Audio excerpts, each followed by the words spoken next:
Sawasdee. Greetings fight fans watching around the world live on DAZN to 200 plus countries and territories.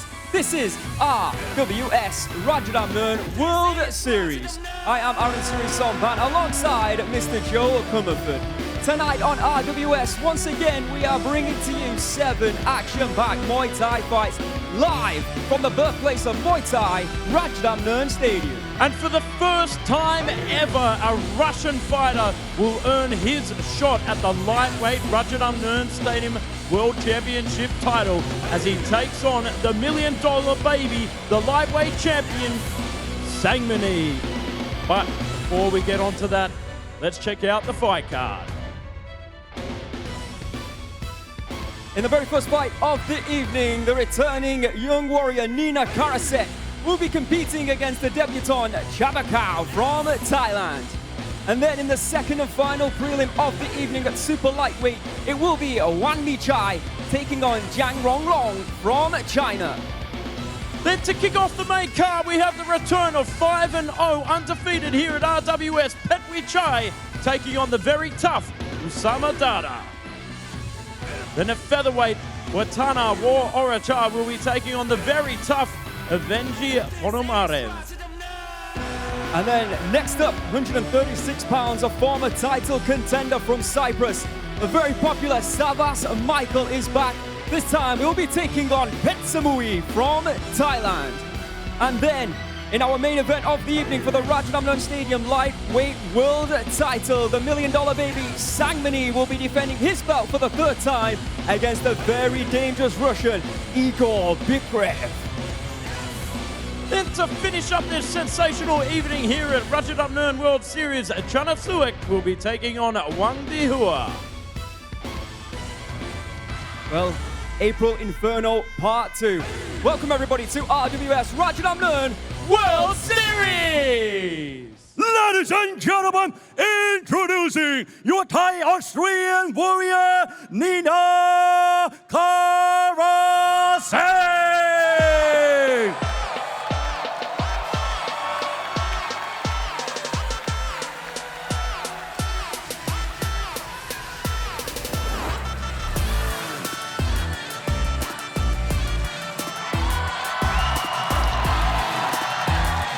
In her RWS debut, she didn't just win, she made a statement with a second round stoppage. The young gun returns, Nina Karasek, all the way from Bangkok. Welcome back to the young phenom. And now introducing your Thai warrior, Chabakaew!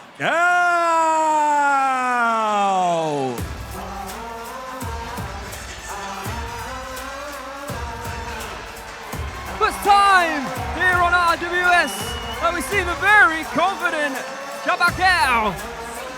Gonna be a tough basket tonight. Like I said, Nina Karasek is the height train at 102 pounds. But a big opportunity arises in our first bout of the evening for Chabakaew. This is April Inferno Part 2. Last week was an incredible main event.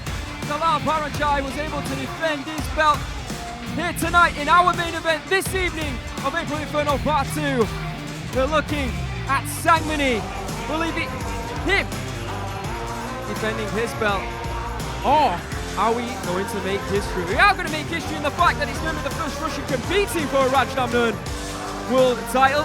But history that all fighters want, of course, is to get that belt wrapped around their waist. Egor Bikrev has the opportunity to become the first Russian in a history.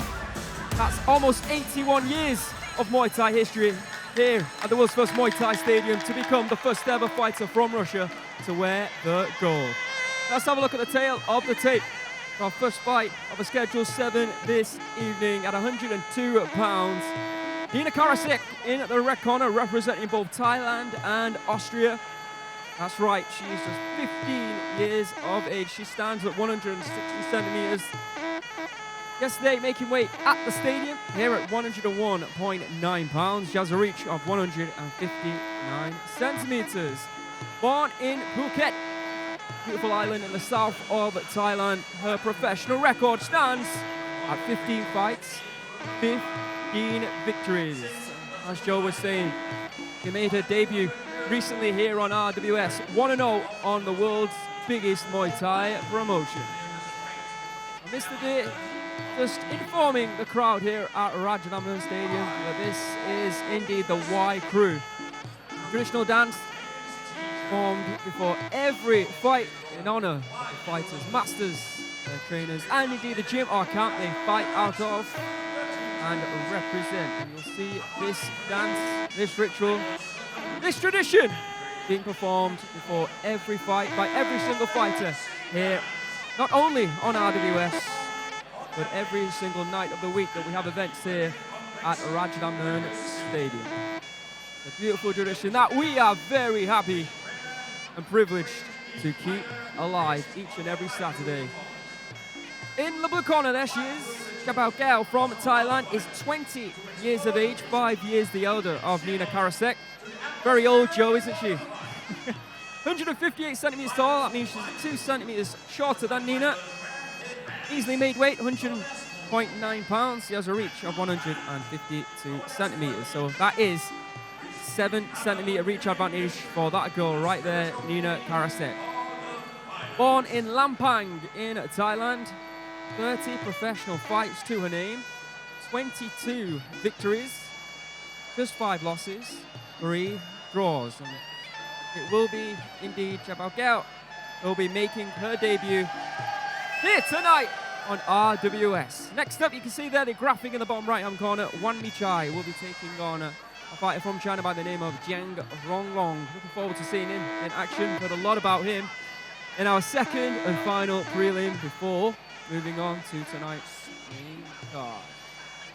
The stacked main card, not only are we going to see the Sangmanee versus Egor Bikrev Rajadamnern world title fight, but a lot of eyes around the Muay Thai world will be on, of course, on one of the fan favorites, fighter who goes by the name of Savvas Michael, who fought for the Rajadamnern Stadium title at lightweight, the one that will be competing for in our main event, on a couple of occasions against Samingdet. 2 incredibly close fights.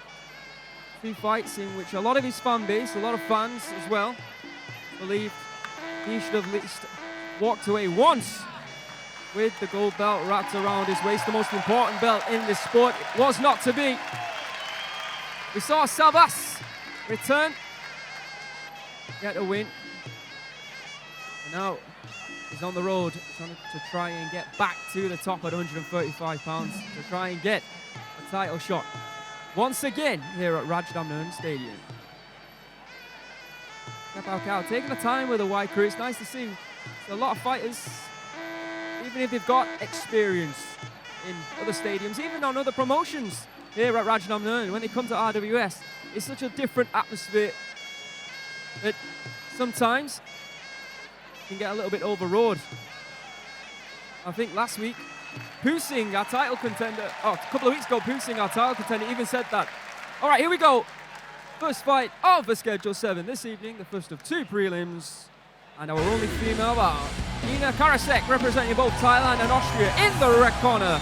Chabakaew from Thailand, the debutant in the blue. Ajahn Singh there from Bangtao. Over to Mr. Beer.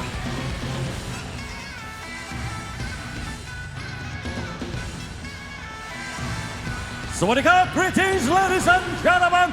My name is Beer, the voice of Rajadamnern, your ring announcer, and welcome to RWS Rajadamnern World Series April Inferno. Feel the heat of Muay Thai right here, live from the world first Muay Thai Stadium, Rajadamnern Stadium, and watching live to over 200 countries around the world on the DAZN. And now it is time to start the first prelim. Ladies and gentlemen, are you ready?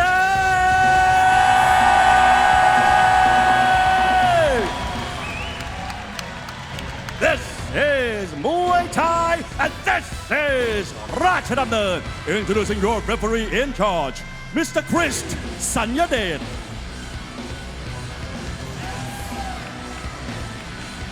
Wattana.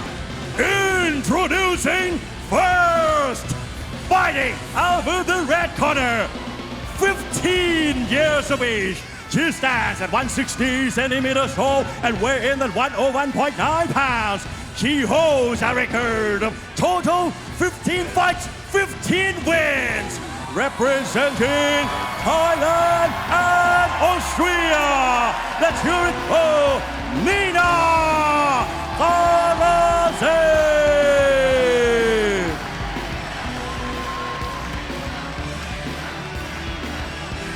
Introducing her opponent, fighting out of the blue corner, 20 years of age. She stands at 158 centimeters tall and weighs in at 100.9 pounds. She holds a record of 22 wins, 5 losses, and 3 draws. Fighting out of Lampang, Thailand. Let's hear it for Chabakaew.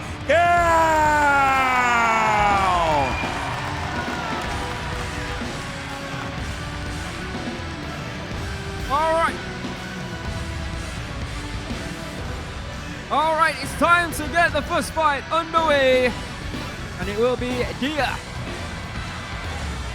3 2-minute rounds at 102 pounds. Well, starting out strong already here from Nina Karasek. What we saw last time was some, good step in, straight into the clinch. Took the words right out of my mouth like a Meatloaf album. But there you go, stepping straight into the clinch as expected, stabbing in those knees, fighting for position in side control with that big palm over the top, creating space, but Chabakaew returning the favour.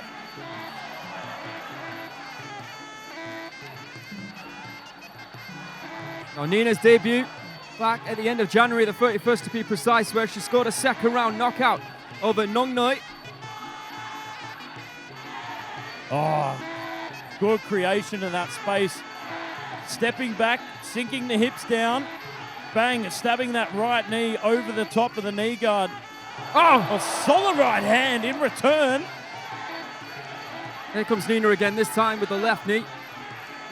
Chabakaew is, she started really well here in round 1. A lot of expectation on the shoulders of young Nina Karasek, just 15 years of age. Let's not forget. Oh!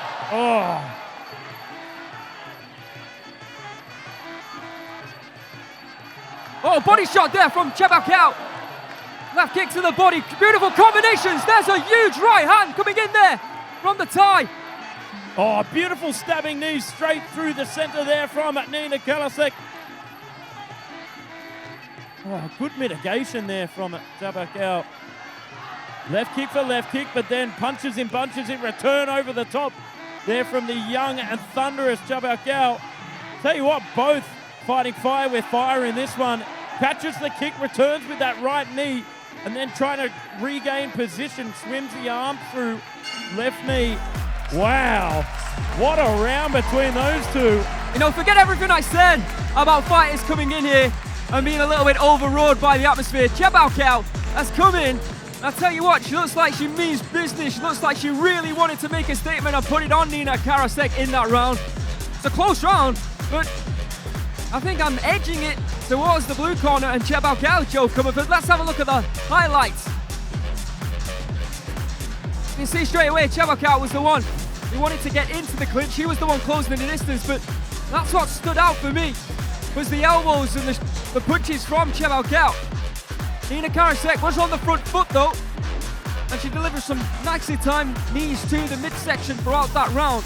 It almost felt like every time that Nina threw something and then offered aggression, Chabakaew had something in return to answer. Very interesting round indeed. Ladies and gentlemen, in round 1, all 3 judges scored 9-10 in favor of the blue corner. Open scoring, of course, you get to see exactly how each and every round is scored by our 3 judges at ringside here on our RWS. There's some good support for Nina to the left of us. Gonna need that support. She needs to win 2 of the remaining 2 rounds. Being aggressive, As she started round number 1, she's starting round number 2 here. It's all about this, the return to the posture, the return to the positioning here for Chabakaew.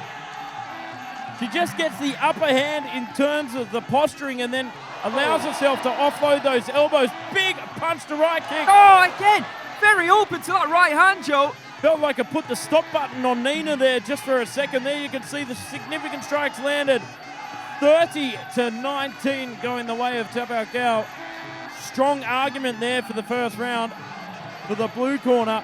Yeah, again, looking for that right hand. But Nina, sometimes a little bit careless the way she goes in towards Chabakaew, leaving her head exposed. And Chabakaew, well, she's been taking full advantage of that.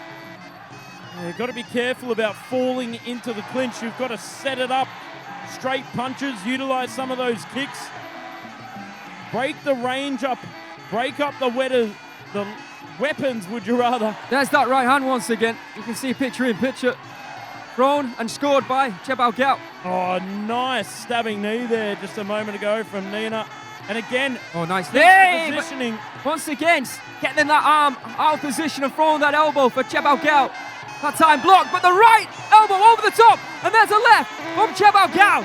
You know, every time Nina sinks her hips down and creates that leverage, you can see Chabakaew loading up that right elbow, almost telegraphing it. There you can see, looking for it again. I mean, Nina Karasek has been instigating this clinch throughout the first and second round. Let's not forget that. Oh, big palm over the top. Seems to be that she refuses to fight any other way as well. Good position there moments ago from side control. There is the bell. Chabakaew, yeah, all hands raised there in the corner. They, once again, believe they've done enough to take that round, and Joe Comfort, I feel like I'm in agreement with them. I'm not going to disagree with you or them because I felt that Chabakaew did more than enough there. She made it hard, uncomfortable for Nina Karasek. Nina Karasek had some great, significant moments, but I felt the volume and also the counter work from Chabakaew was just phenomenal. As I said, there were moments where Nina would sink her hips down, try and create the leverage for the knees. Chabakaew read it perfectly and loaded up those elbows. Also, these solid right hands that we keep seeing time and time again. She needs to get a patent on that right hand. Because I tell you what, it is becoming a trademark in this fight.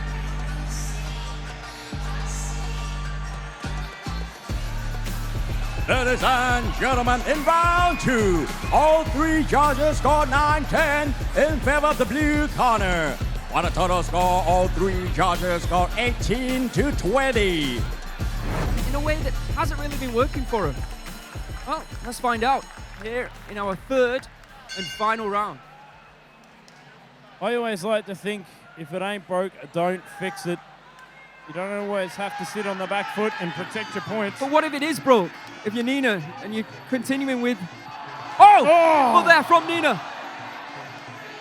A lot of fire out of the engine here from Nina Karasek, but again, regaining position here from Chabakaew, just suffocating Nina Karasek, shutting down the clinch. Very effective there from the young Chabakaew. Oh, solid right hand once again. Call up a lawyer, get that right hand copyrighted. But then in return, side control action from Nina Karasek. Yeah, let's not get too down on Nina, of course. She's only 15 years of age. I mean, Chabakaew's 20, she's got 5 years on Nina, let's not forget, and double the amount of fight experience. But this is going to be a big learning curve for Nina. About to suffer her first loss in her professional career, looking for the elbow strikes. And again, and finds it. Good knees here from Nina. Now, I was talking about, wasn't I? First 2 rounds, he was continually going for the clinch, and it wasn't working for it. You can see now, in round number 3, that it is working for her, but I think that's because Chabakaew is on the back foot, and she's allowing Nina to fight like this, which is a mistake for Chabakaew, really. She should be doing her best to move out of the way, or at least fighting back, but all she wants to do is run down the clock, it seems. Oh, big elbow. Huge again. Every time she throws that right hand or right elbow, as you keep talking about, Joe, it seems to be connecting. But this is a great round for Nina. Beautiful stabbing knees there. Utilizing full leverage there from Nina Karasek. Pushing forward. Huge heart being shown here from the young gun, Nina Karasek. Yeah, it's a round that she clearly wins, in my opinion. But like I said, Chabakaew, she took a foot off the gas in that round. A great fight nonetheless. And like I said, it will be a big learning curve here for Nina Karasek, losing her first fight of a professional career. But let's give credit to that girl right there. Chabakaew, a fighter who, let's face it, Joe, we haven't really heard of before. Comes in as the underdog and has put a bit of a lesson there to Nina Karasek in rounds 1 and 2. Looking very confident and looking like she's fought on RWS at least 4 or 5 times. Remember, this is a debut. And like you said, Joe, that right hand was money throughout rounds 1 and 2. And even within the clinch was, I know this is round number 3 already, but in rounds 1 and 2, she was looking very strong against Nina. She's looking very composed. Well, worthy of a victory here tonight, Joe. Got to give Nina a lot of credit. She's a very mature looking clinch fighter. The way that she is able to compose and use that leverage to put up those stabbing knees. A lot of fighters don't quite find that kind of leverage, that kind of footwork and positioning within the clinch till later in their careers. Credit where credit is due. Looking far more mature than her age gives her. Over to Mr. Beer. Ladies and gentlemen, after 3 rounds of Muay Thai action, we go to the judges' scorecard. All 3 judges scored this bout 29-28. Declaring your winner by way of unanimous decision.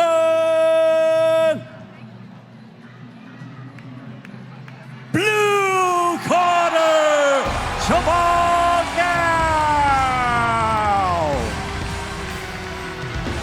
What a debut and what a statement. Congratulations to Chabakaew.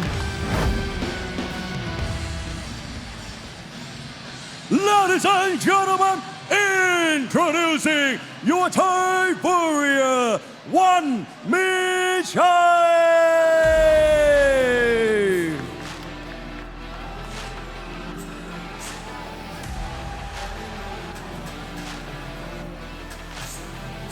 Battle of the debutantes tonight in our second prelim bout. Wanmeechai has done the rounds on Rajadamnern knockout, coming away with a few solid wins on the stadium show here. Some of the other nights of the week. Welcome to this evening's debutant, Wanmeechai.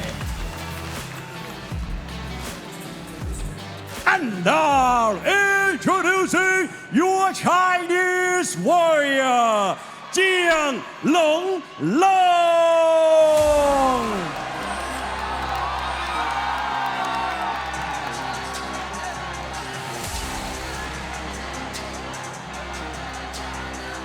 And there he is, Jiang Ronglong, a fighter who has a lot of experience in not only Muay Thai but in kickboxing as well. He says to make a statement. He says the target is to stop Wanmeechai before we get to the 3rd round. Let's find out if he can do it here tonight on RWS. Welcome, Professor Jiang Ronglong. Second and final prelim of tonight's April Inferno Part 2 here on RWS. Let's not forget, main event here tonight. Later on this evening, it will be Sangmanee defending his 135-pound lightweight Rajadamnern world title against the first ever Russian to compete for the most beautiful, the most glorious belt in this sport, Egor Bikrev. Let's have a look at the tail of the tape for our second prelim. Wanmeechai from Thailand, 20 years of age, standing at 178 centimeters tall, weighing in at 139.8 pounds for this super lightweight bout. He has a reach of 176 centimeters, born in Galasin, here in Thailand. 45 fights, 35 victories, 8 losses and 2 draws on his professional record. And I know he has competed previously here at Rajadamnern on RKO, done ever so well on that promotion, and that is why they have given him this opportunity here tonight on RWS. In the blue corner, Jiang Ronglong from China. 4 years older at 24, 7 centimeters shorter apparently, standing at 171 centimeters. Weighing in on the super lightweight limit, 140 pounds. 4 centimeter reach advantage for Wanmeechai.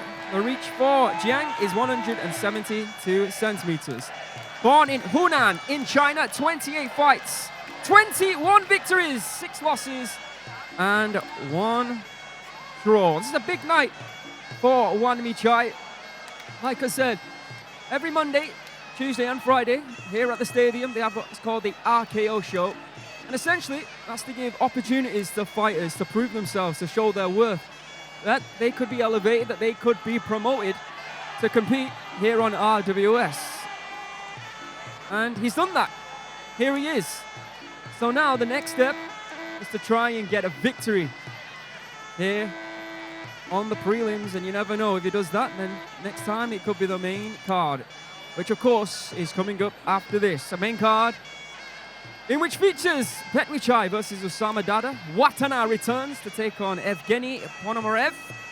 And we've got Savvas Michael versus Petchsamui. We're looking forward to that fight, Joe Comerford.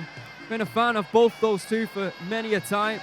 To see them clash is one of those fights where you wouldn't get to see it on any other promotion apart from RWS. It just doesn't make sense anywhere else, but I'm glad we can see it here tonight. Of course, in our main event, Sangmanee, Egor Bikrev. All right, here we go. It will be Wanmeechai, it will be Professor Jiang Ronglong, and it will be Mr. Beer with the introductions for our second and final prelim.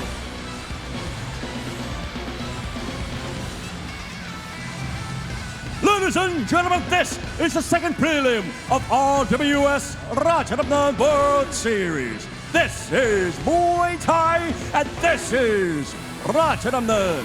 Introducing your referee, Mr. Krishnat Bunyad.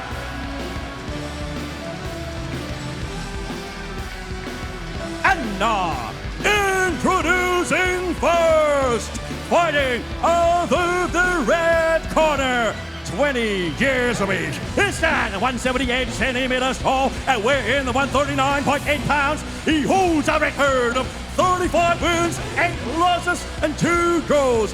Fighting out of Galasin Province, Thailand. Let's hear it for Wanmeechai.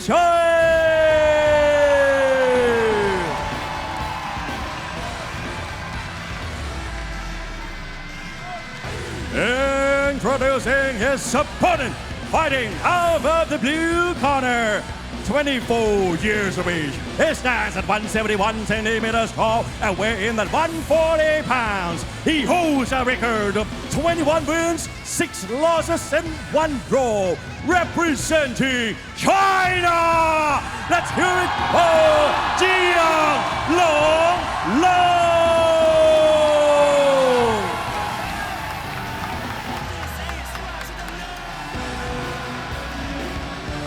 All right, here we go. Second and final prelim will be underway. It will be Thailand, it will be China, and it will be Nami, our Ringo, getting us underway for this one.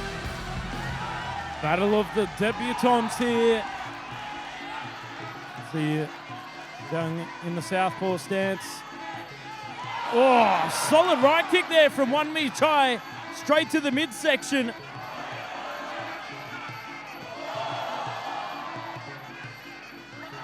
Wanmeechai, the cruising bruiser here, taking his time. Oh, solid right kick. Cracking kicks there, both to the legs and to the body. Cracking for the hat trick. You know, Joe, maybe they saw your social media post on IG about the kicking contest that you love so much in this sport. You can see Jiang trying to work out the timing here. Oh, trying to go upstairs there from Jiang. Solid left hand to the body. Wanmeechai doing a good job of staying right in the space where he needs to be, straight in front of the southpaw. Just staying on the outside of that front leg so he can offload that right kick. Both fighters working for him. Both fighters looking fairly relaxed. Overhand right there from the short of Jiang. Wanmeechai again looking for that right kick. Oh, good right hand! Difference maker, it seems, already in the first round. At the hands of Jiang Ronglong. So something that Wanmeechai has to be careful of. Something I probably could have said in the first bout of the evening as well. Oh, going upstairs, but swinging a miss there. Teasing Wanmeechai. Oh, overhand left hook. And he put a lot behind that right kick with Wanmeechai. Oh, big long knee there from Jiang in return. Eat a big right kick from Wanmeechai again, Absolutely. targeting that right arm, or the left arm, would you rather, time and time again, trying to take out that punching power. As you said, we're starting to feel it early on, but starting to go a little bit higher with that right kick. You know, we're starting to get maybe a little bit overconfident, Jiang Ronglong, about being able to take those right kicks, but as we progress through round number one right now, you can see they're starting to hurt and indeed getting the attention of the Chinese fighter. Wanmeechai pressing, hands down. Certainly becoming a little bit more tentative to engage and stand toe-to-toe with Wanmeechai. Oh, a elbow there. Short but Trying to sweet. go for the tomahawk. Oh, beautiful right kick once again. Oh, good. Setting in like concrete. Oh, tomahawk elbow over the top in return. Yeah, Wanmeechai is starting to dominate now. Just as I say that, there's a left hand there, a nice left kick from Jiang Ronglong, being forced to fight on the back foot. Here in round one, there is the bell to finish the round. Great round, did go back and forth. Jiang Ronglong started really well, looking confident, but honestly I thought Wanmeechai did enough in the end to take that round, Joe. Yeah, it was all about the right kick all day, baby, right kick all day. As I said, we're setting off from the get-go. Now you can see some big moments in return there from Jiang with that left hand, the left kick, but you could see later on in the round, Wanmeechai was starting to target that left arm, going higher and higher each time with that right kick. Yeah. Right there, kicking up onto the wrist. Once you get kicked 3-4 times, you do have the tendency to drop that arm, and it could be dangerous territory to enter there. Ladies and gentlemen, in round one, 2 judges scored 10-9 in favor of the red corner, and 1 judge scored 9-10 for the blue corner. Because they know their fighter has to do a lot more in rounds 2 and 3. And then, you know, the hands were great, but they won't want him to back up too much. Guarantee that. All right, here we go. Round 2. Wanmeechai surely going to continue with that right kick, that aforementioned right kick, Joe, that we're talking about. And yeah, straight away. And I think what we're going to see from Jiang Ronglong is a lot more aggression. Oh, that was a bit nasty.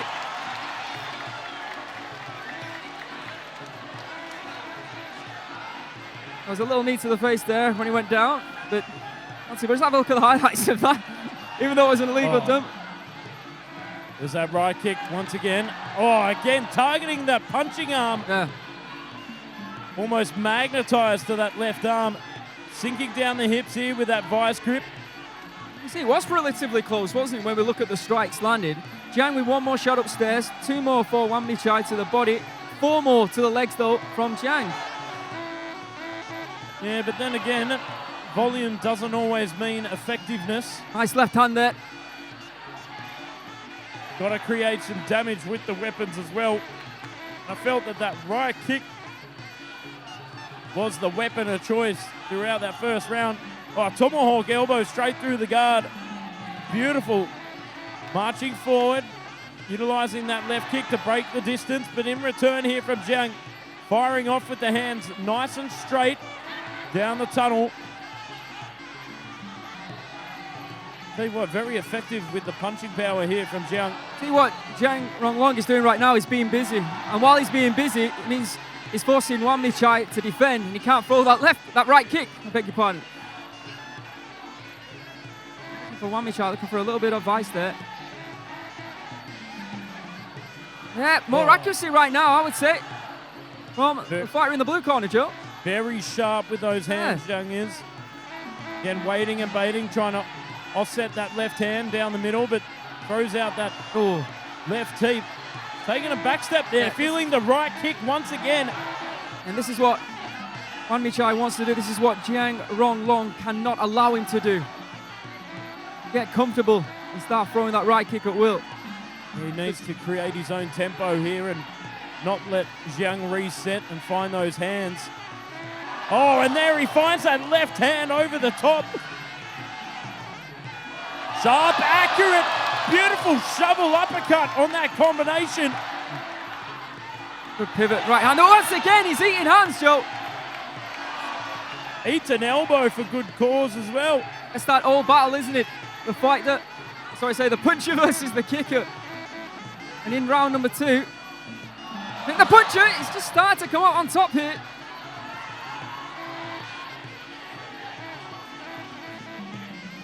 Oh, slips the arms through, creating some leverage with that vice grip, forearm to forearm. What a great way to end the round for Wanmeechai. But will it be enough? Will be the question. And the answers, we shall find out, of course. The judges at ringside got something to think about right now. Tremendous second round that went back and forth, where both fighters didn't really celebrate as they went back to their respective corners. Well, close to that round, I felt.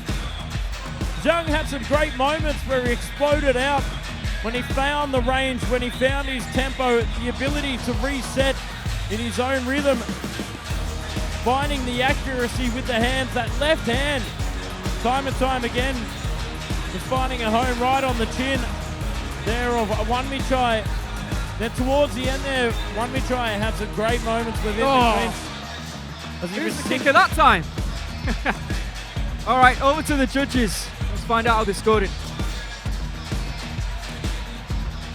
Ladies and gentlemen, in round 2, 2 judges score 9-10 for the blue corner, and 1 judge scored 10-9 for the red corner. For the total score, 19-19 even. So the next round will be the judgment round.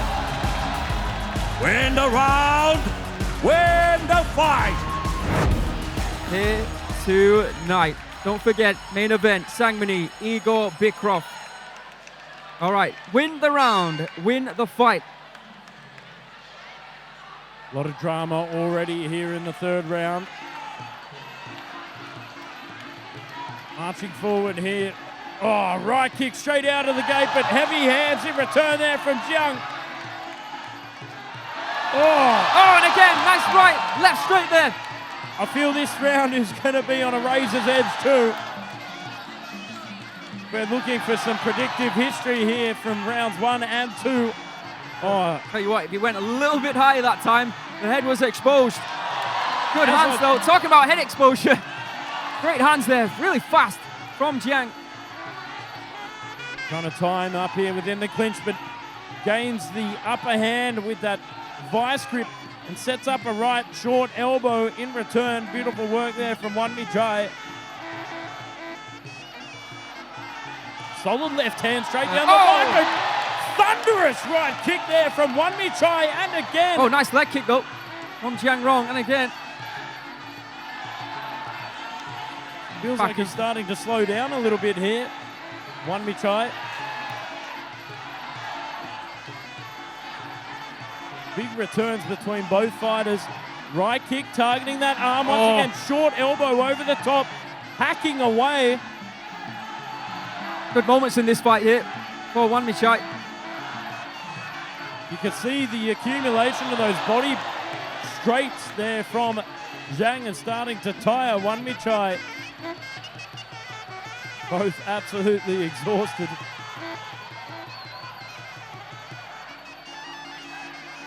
Now it's the case, you get these in judgment fights when either fighter wants to make a mistake. Is Jiang on the back foot? Does he think he's done enough already in this round? Wanmeechai's looking a little bit deflated right now, Joe. He needs to step on that gas. Oh, big right kick there. Once again, doubling it up. Just racking up the points. Oh, folding it straight through. The punches in bunches. Big combinations here from Jiang. But again, the effective scoring right kick at it again, just slipping through.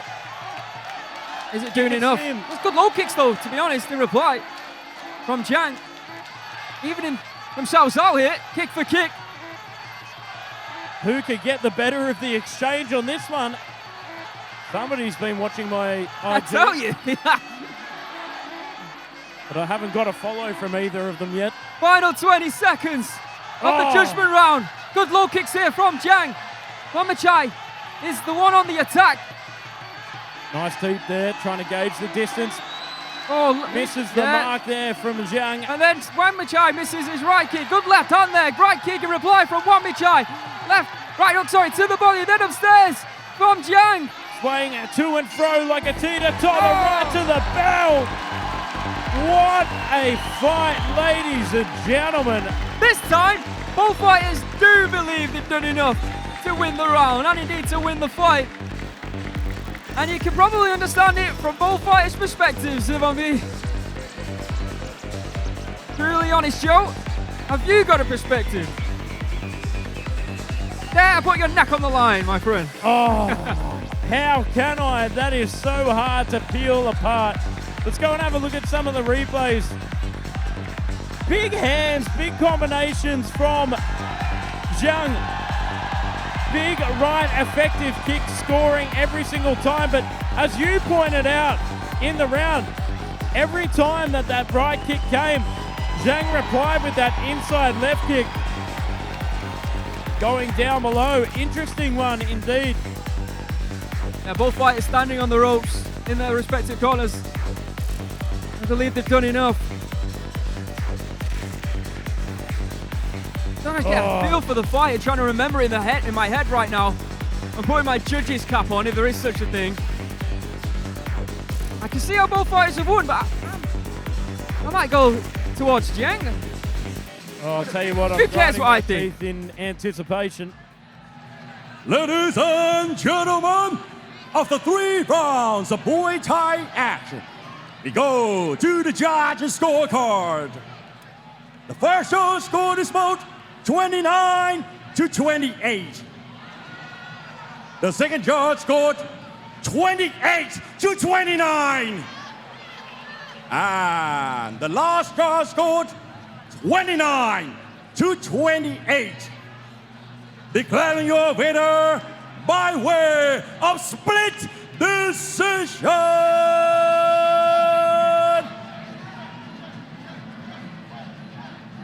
Red corner, Wanmeechai.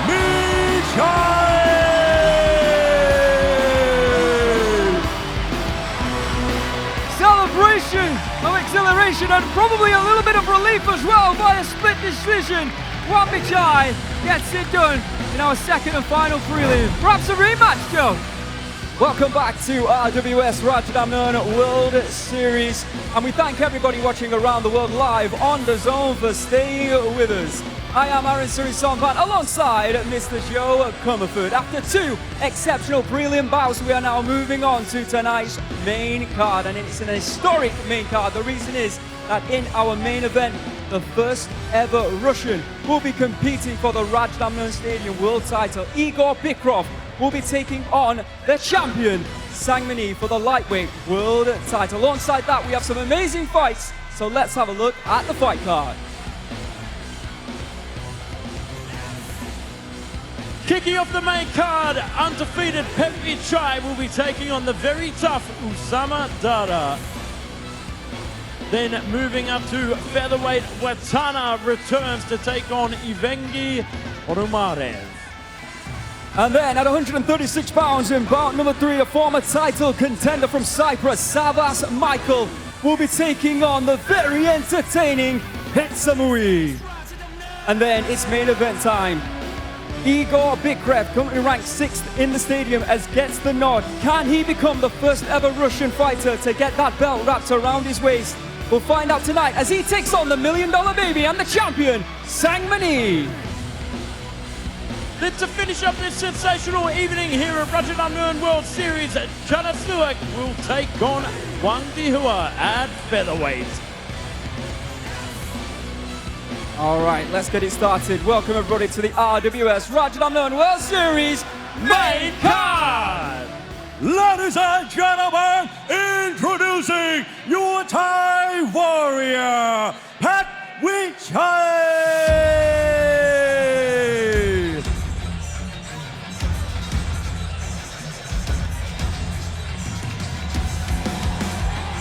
Undefeated for a reason.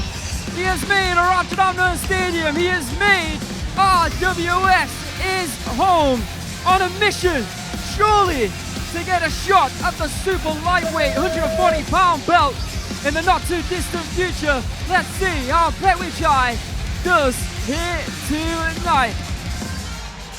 And now, introducing your Moroccan warrior, Oussama Dadda.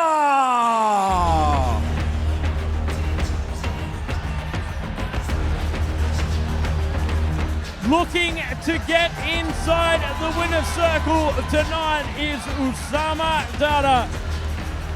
He fought a tough fight recently against Tunnelnern FA Group, unfortunately getting stopped. But tonight, he's looking to prove to everyone what he is about. Undefeated in Rajadamnern Knockout, looking for his first win here from Rajadamnern World Series. Welcome back, Oussama Dadda. Yeah, not only welcome back Oussama Dadda, but we welcome back the rest of the world for our main card here tonight. A main card that features a Rajadamnern Stadium world title in our main event. Saw on social media, Joe, on the updates on the RWS Instagram page that both Sangmanee and Egor Bikrev are now in the house getting ready. That fight will be the 4th bout of the evening here on RWS. And of course, before that, we'll have Savvas Michael returning to take on the debuting Petchsamui. Let's have a look at the tail of the tape for our first bout of tonight's main card. And of course, it is the second night, 2nd of April in Inferno. In the red corner for this 143-pound fight, we have Petchwichai from Thailand. Standing at 181 centimeters, he weighed in at 142.3 pounds and has a reach of 182 centimeters. Born in the south of Thailand in Nakhon Si Thammarat, 84 fights, 74 victories with 10 losses. And also, don't forget a big congratulations to all 3 winners of the Thailand Privilege Card membership. The best fighters of 2025, Marie Rumet, Carl Tanyan, Barbara Aguirre, Marie Rumet, current champion, and Barbara Aguirre. That was Carl Tanyan, a rising star, winning that prize worth 900,000 baht. Undefeated rising star, I might add. That is right. As is Petchwichai right there, former IFMA gold medalist, that's the amateurs of Muay Thai. Part of the Thailand national team, promoted by Kia Pet. He holds a record of 5-0 in this promotion. Also, don't forget, Saturday the 18th of April, Petchsamui will take on Petzilla for the 3rd time. We are running it back for the vacant Super Bantamweight World Championship Super Fight. Saturday the 18th of April, 3 super fights. And kicking that one off will be Petchsamui and Petzilla for the 3rd time. Full of hat-tricks next week. Now, 1-1 between those two. The rubber match will determine who walks away as the new Super Bantamweight champion. So Petchwichai, last year, all 5 fights 5-0 against Patrick Zana, against Zombie Nometh, Guy Sean, Mohamed Sadeghi, and Ramtin Manafi. Let's see if we can make it 6-0 here tonight. In the blue corner, Oussama Dadda from Morocco. What a name. 22 years of age. There he is, standing at 175 centimeters. He weighed in on the limit of the 143 pounds. A reach at 175 centimeters. So a 7 centimeter reach advantage for Petchwichai. Born in Agadir in Morocco.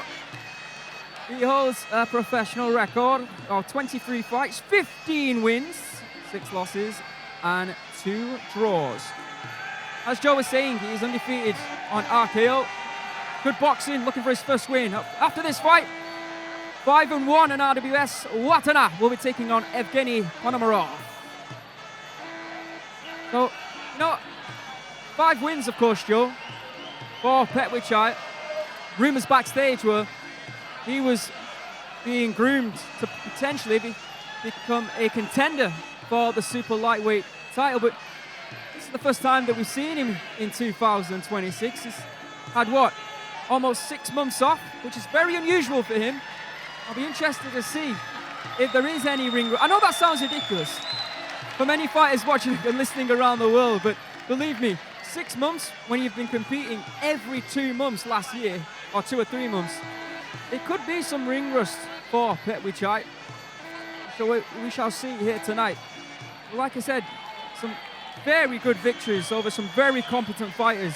Patrick Zana from Hungary, as well as Zombie Nemeth, Guy Sean from Thailand, Mohamed Sadeghi and Ramtin Manafi, all stalwarts and good fighters here on RWS.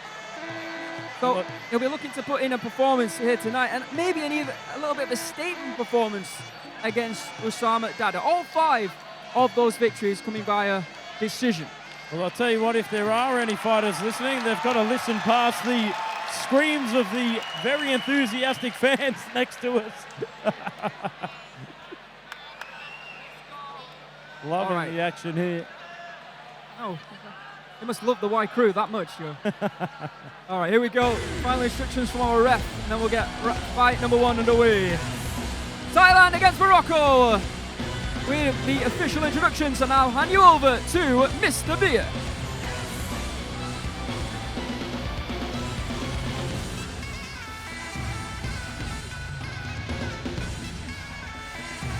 Sawasdee Krub, ladies and gentlemen, welcome to the first Muay Thai Stadium, Rajadamnern Stadium, the birthplace of Muay Thai. And now it is time to feel the heat of RWS April Inferno.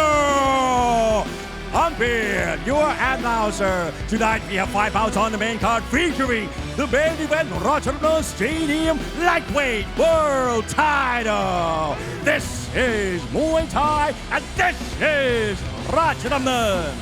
Introducing your referee in charge, Mr. Chanin Tepsupan.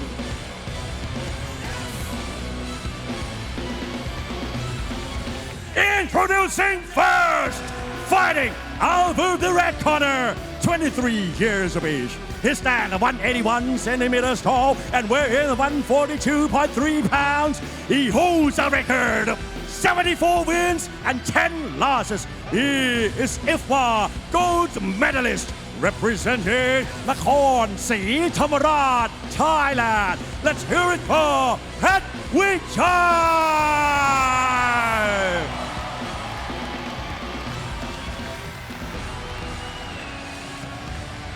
Introducing his opponent, fighting out of the blue corner, 22 years of age. He stands at 175 centimeters tall and weighing 143 pounds. He holds a record of 15 wins, 6 losses, and 2 draws. Representing Morocco, let's hear it for Oussama Dadda.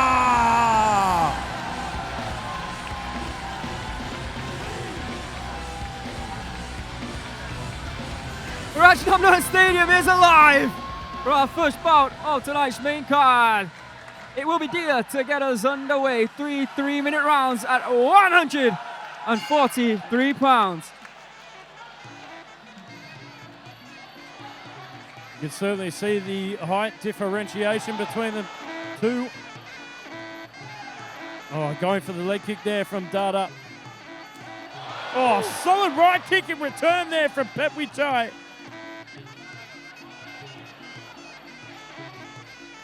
Matador there trying to just push away that teep was Petchwichai. Oh, solid cracking. Certainly makes a difference having those ringside microphones and that left hook making a difference as well. What ring rust? What am I talking about? Few big warning shots already here in round number 1. Tell you what, not a fighter that always... How close grabbed was headlines, that? but How I'll tell you close what, was he that? grabbed headlines with that one. Oh, Let's see it again. Yeah, just deflecting off the glove. The warning shot there for Dadda. precision, power, everything on display in this round already. Tell you what, hate to say it, but I might have seen it all in this first 2 minutes. Seems to be the two go-to moves here for Petchwichai. Right low kick, and then the left hook if he can find it. Solid hook to the body. Nicely done there from Dadda. These two not messing about here, Joe. They're throwing everything behind these shots. Oh, I tell you what, Petchwichai almost walked into an elbow there. I mean, the big difference here is that... Right hand connects. Spinning back kick does not have the desired effect. Petchwichai ducks under. A great show of athleticism here between these two, and dare I say, respect. Oh, beautiful short elbow there from Petchwichai. Oussama just shaking it off. Oussama really needed to make this uncomfortable early here. But Petchwichai has done just that. 40 seconds to go here. Testing out the clinch. I think Petchwichai really wants to stay on the outside. Utilize that timing and precision that we've seen earlier on. Swing and a miss there from Oussama. Oh, beautiful timing there. The high risk, high reward move, the old spinning back fist. You've got to set it up with something else. Little tag there with the left kick there from Oussama Dadda. Not quite making the difference. Big, powerful right kick. Tell you what, the ring rust has been shaken off. He's fully charged tonight. One-way traffic, I felt. No doubt about it. Well, there's a few green lights, let's say, where we saw Dadda almost getting some good shots against Petchwichai, but yeah, overall, Joe, Petchwichai, I'd say, was cruising through that traffic that you mentioned. That was a nice shot there from Dadda, but I think throwing shots like that, mistake, stick to the fundamentals, because that was working great for you. Well, just as well Songkran officially starts tomorrow, because tell you what, double demerits tomorrow on the roads. Not double demerits here, but there was certainly a lot of power being packed there by Petchwichai. Great round, very entertaining. Over to the judges. Ladies and gentlemen, in round one, all three judges scored 10-9 in favor of the red corner.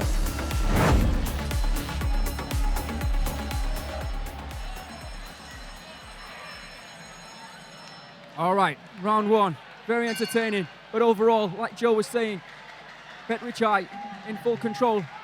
Let's see if Dadda can do things to make it at least uncomfortable for Petchwichai. Oh, a strong start here from Dadda, but there in return, the old flying knee, it never fails. Oh, strong right kick there from Dadda. Trying to beat him with volume, it seems. Something I haven't noticed in the past, how good Petchwichai's low kicks are.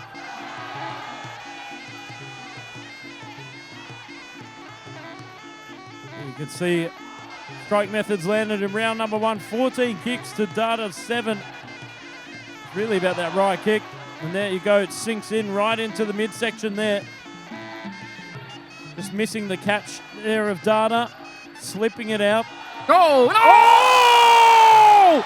And he slips in the elbow straight through the guard. It's unbelievable because from the camera angle we had, it looked like Dadda had thrown the elbow, but it was actually Petchwichai also who threw one. Oh my word.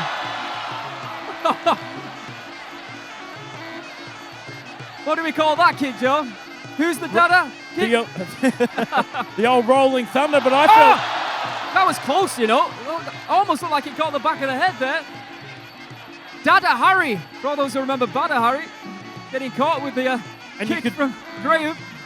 You can see that elbow has cut him on the cheek as well. It's a 10-8 round as it stands. We're going with that kick once again.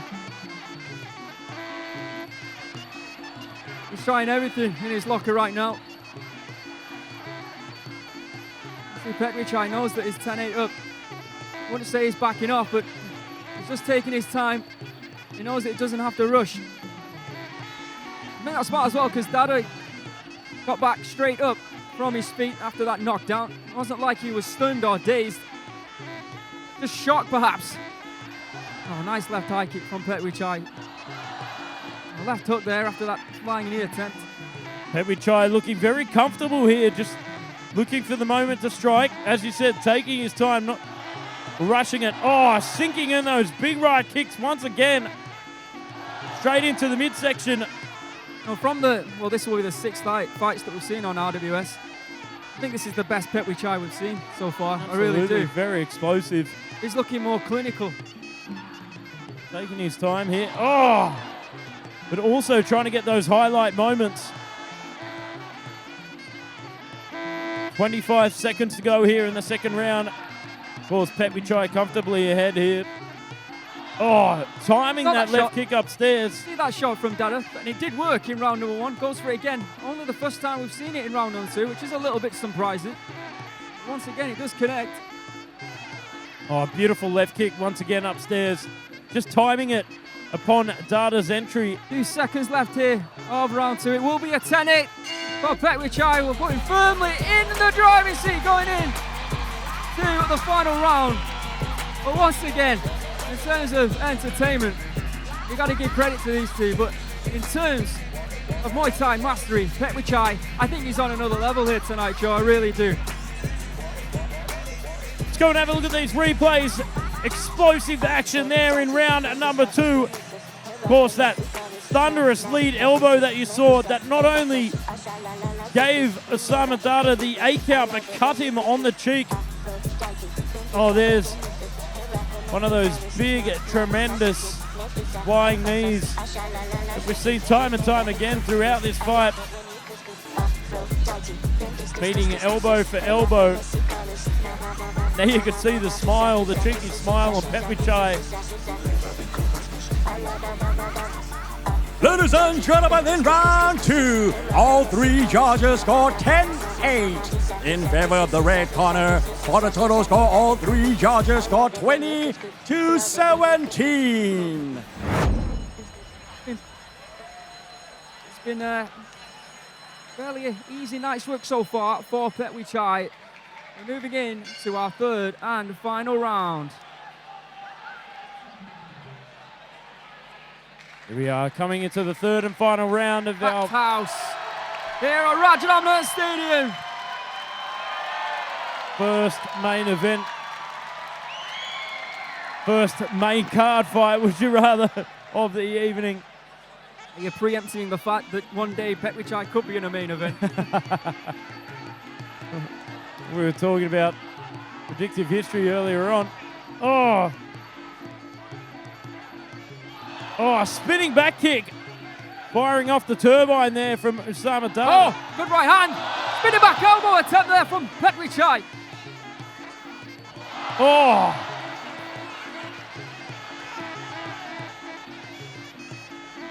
Double up with that left kick. Straight up onto the arms. Tripling it up there from Oussama Dadda.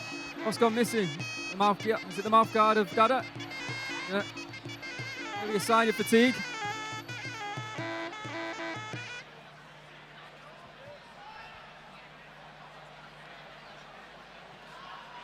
Never looks good in the eyes of the judges. But at this point, it doesn't really matter. Oh, did it go low? I guess it did. It will get time. Well, there you could see Petchwichai was pointing to his shin, saying that it wasn't a foul.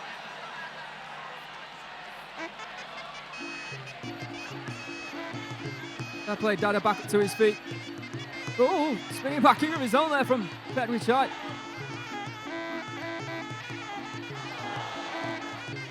You can see Dadda very tentative to engage here, feeling the full power and the wrath here of Petchwichai.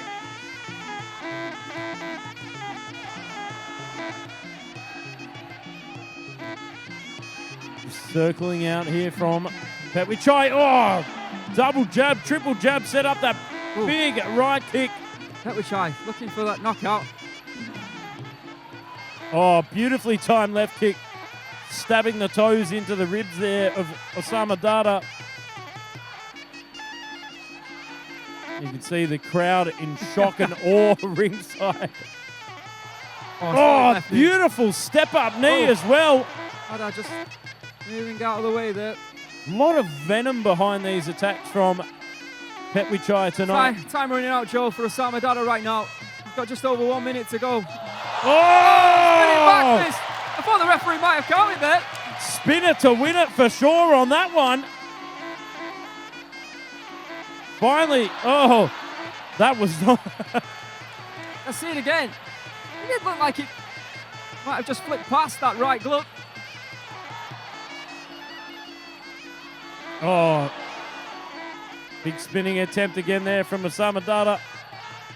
Our referee peels them apart. Final 30 seconds. Beautiful step through elbow once again. Still looking for that flying knee. Oh, he's looking to get the job done here tonight. Dadda's got to get on the skates on here and move. Looking very confident and menacing here. Time running out. Oh, right, high kick there, just brushing the perm of Dadda. Final few seconds, and there it is, end of the third and final round. A great exchange between these two, and a great show of respect, sportsmanship, which we always appreciate here on RWS. Gotta give credit to Dadda. He did his best to make it as difficult for Petchwichai as possible, but Petchwichai, well, I've said it and I'll say it again, just on a different level here tonight. And those 6 months off, I was talking about ring rust, well, it's quite the opposite. That time away looks like he's refreshed and ready to go. And now looking to put himself in title contention. That was the knockdown. Constant right kicks, a constant thorn in the side. Oh, the Dadda. The defensive display also should be noted by Petchwichai.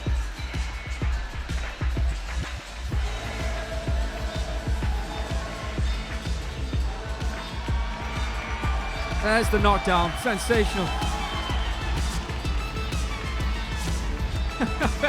Dadda doing his best, throwing the kitchen sink and everything in between to Petchwichai. Over to Mr. Beard. Ladies and gentlemen, after 3 rounds of Muay Thai action, we go to the judges' scorecard. All 3 judges scored this bout 30-26, declaring your winner by way of unanimous decision. Red corner, Petchwichai. A dominant display. Petchwichai goes 6-0 here on RWS and putting himself firmly in title.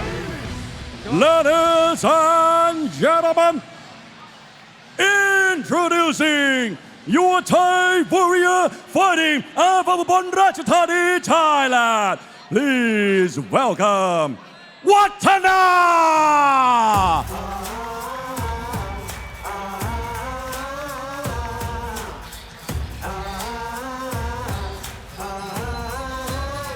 Wattana War Orata, the tricky southpaw.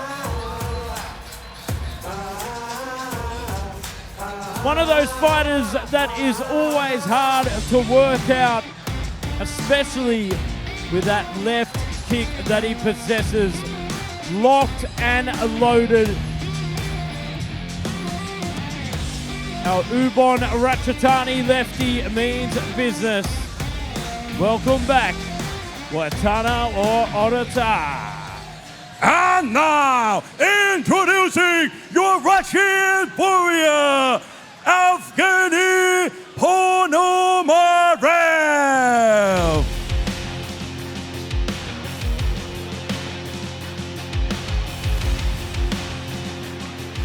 One of the very tallest featherweights you are gonna see. Evgenii Ponomarev, at just 19 years of age, will make his second appearance here on RWS. It was a tremendous first appearance, it should be noted. Let's see how he performs right now here in his second. An amazing way to kick off. An amazing main card already with that tremendous win for Petchwichai. Welcome back to him. Extends his record to 6-0. Oh, let's see what goes down as we see Thailand versus Russia. Not for the first time here tonight.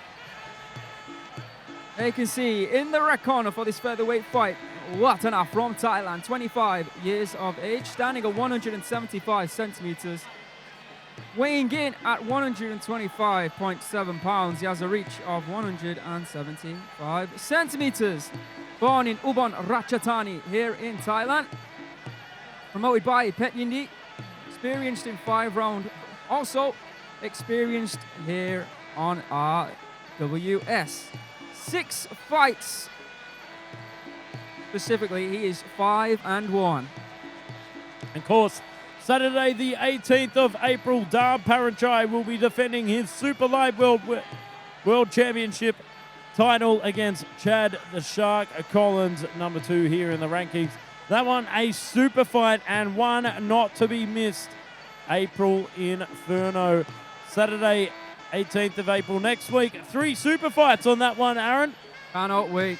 Cannot wait for the main event this evening as well. Let's not forget, it will be Egor Bikrev attempting to become the first ever Russian Rajadamnern Stadium champion as he takes on Sangmanee for the lightweight world title. Wattana, last time we saw him was back in January. He got a knockout victory over Youssef El-Houari. And then last year, he was 4-1. Fights, decision wins over Lu Haiyang, Mikel Fernandez, Yanis Kasem, and over Sabi Garavan. He did lose, though, by knockout to Wang Jianjing back in September. And there you can see his opponent, Evgenii Ponomarev from Russia.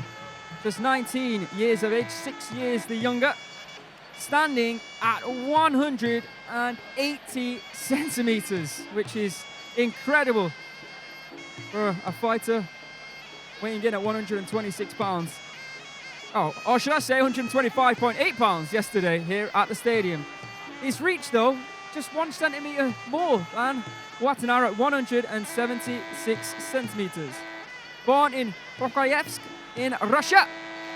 His fight record, including amateur and pro fights combined, is 76 fights, 71 victories with just 5 losses. 3-time Russian Muay Thai champion, an IFMA World Championship gold medalist, as well as a European gold medalist as well. And the first time that Joe and I were able to lay eyes on Evgenii was also back in January, where he got a decision victory over Yunus Boulem. And I believe that fight was at super bantamweight, 122 pounds. So it seems like he's grown just a little bit. 3 a bit pounds just after that. Don't forget, after this one, the return of the lightweight Rajadamnern Stadium contender. Savvas Michael will be back in action, taking on Petchsamui. Let's see if the height of Evgenii Ponomarev makes a difference in this one. Thailand versus Russia, as is our main event tonight. For the introductions, I'll hand you over to Mr. Bia.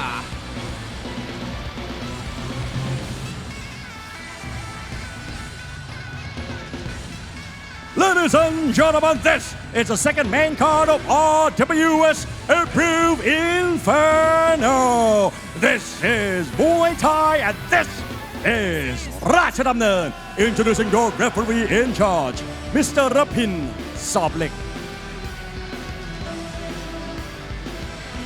And now, introducing first, fighting out of the red corner, 25 years of age. He stands at 175 centimeters tall and weighs in the 125.7 pounds. He holds a record of 72 wins, 27 losses, and 1 draw. Representing Ubon Ratchathani, Thailand, let's hear it for Wattana!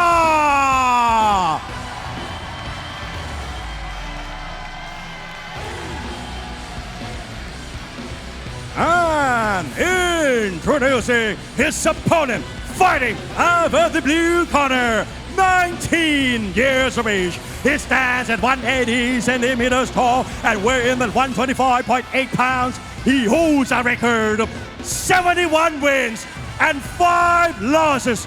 He is IFMA European Championship gold medalist and IFMA World Championship gold medalist and 3-time Russia Muay Thai champion. Representing Russia, let's hear it for Evgenii Ponomarev.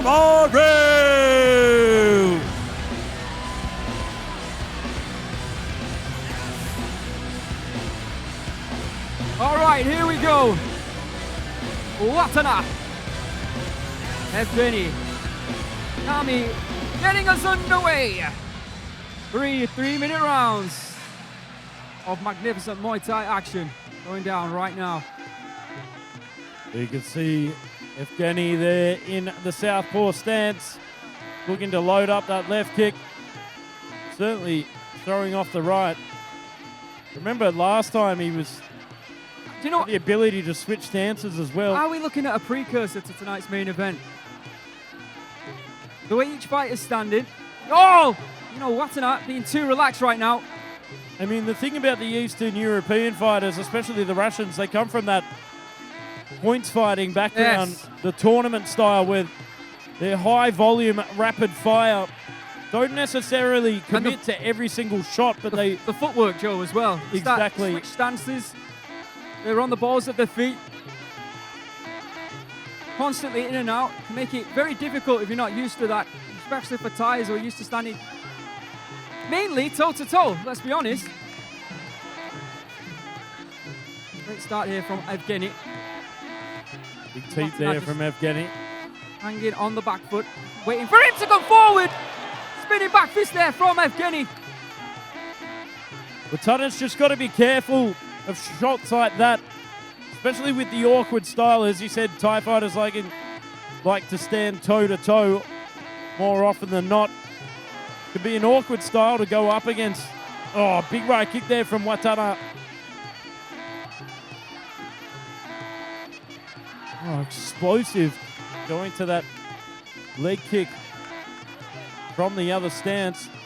Testing out the clinch now here from Evgenii.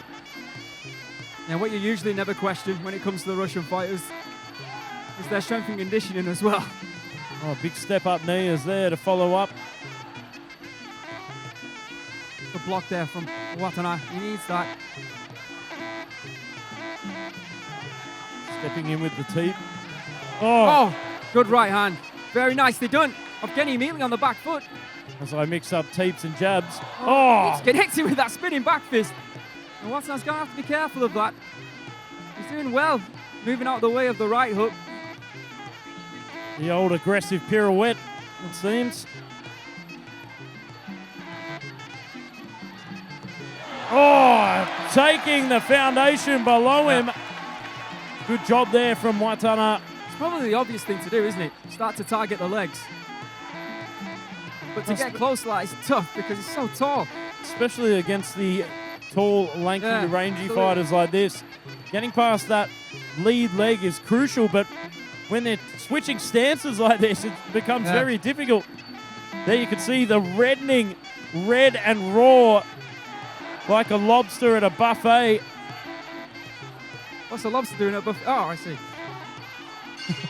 And a round one. You know what? First half, give it to Evgenii. Second half, I think Wattana might have taken it. So, glad I'm not a judge in this situation. Deep breaths there from Evgenii. Going well for him.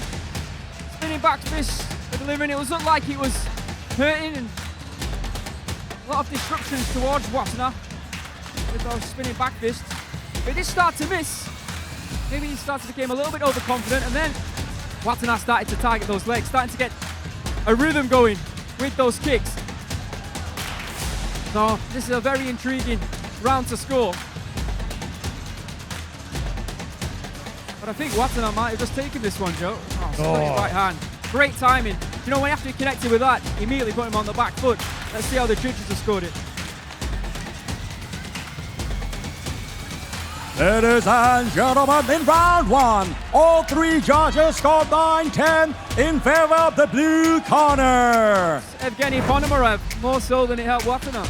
Yeah, it'll be interesting to see what adjustments Wattana makes coming into the second round. Of course, Evgenii scored in the lead there for the first round. Here we are coming into the second. Oh, big leg kick there. A little bit low, or a little bit high, would you rather? There from Wattana. You can see the footwork, very light. Wattana trying to cut off the ring. And it seems now Evgenii's happy to fight off the back foot. There you can see the strikes landed in round number one. Wow! 26-43. Oh, big step up knee there from Evgenii, trying to regain control here from side control, but seems Wattana gets the advantage within the clinch there. Oh, good catch and return there from Wattana, but there, catching the leg, firing off all cylinders, all weapons there from Evgenii. Yeah, a little bit scrappy here in round two. Wattana looking for that right hand, very wide of the mark that time.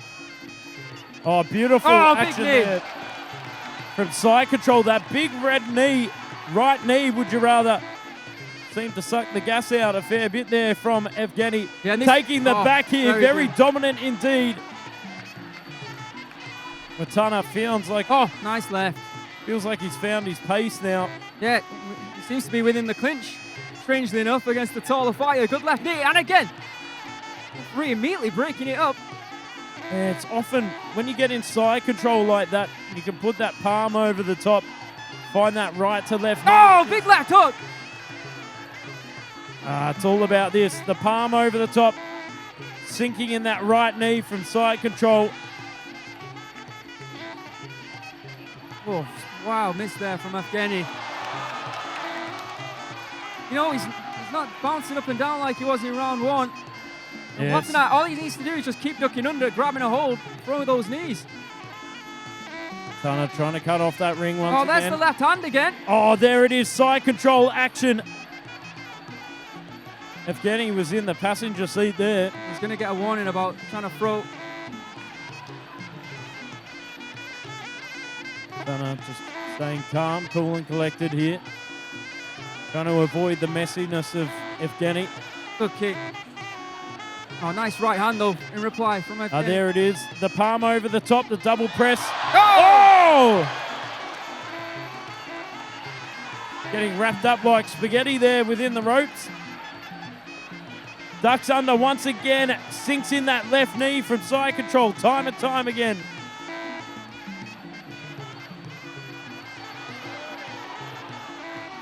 Wattana advancing here with final 10 seconds approaching. Big left knee there from Wattana. And again, big strong knees from the Thai.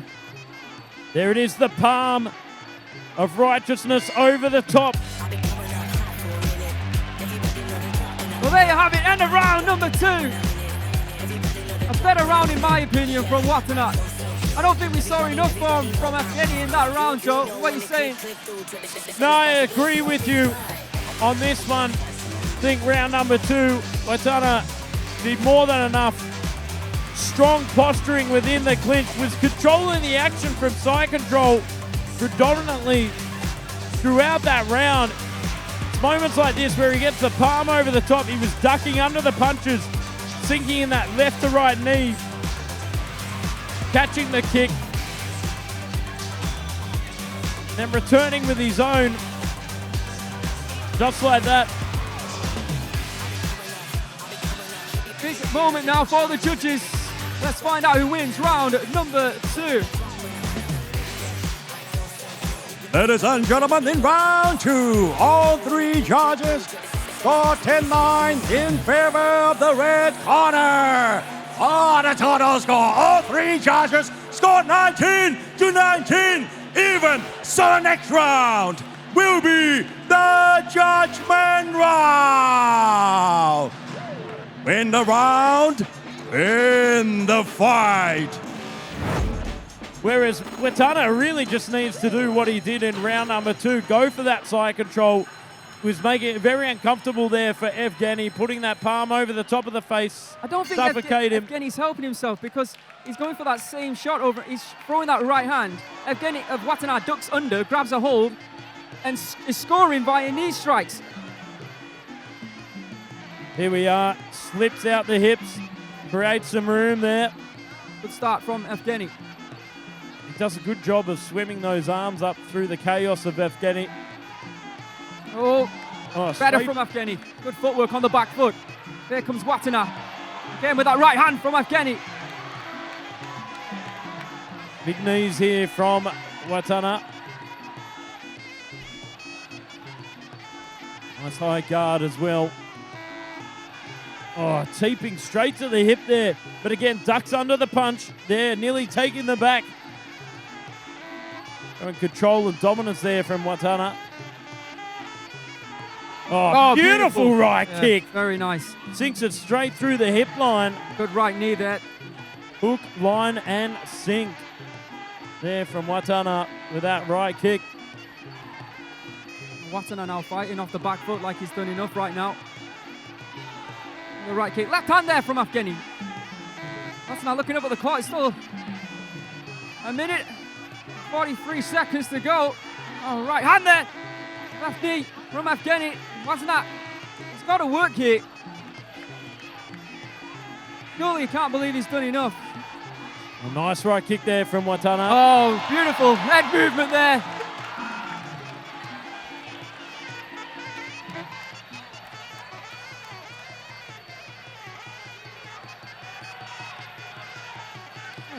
Really difficult fight. Oh, for both these two, to be honest.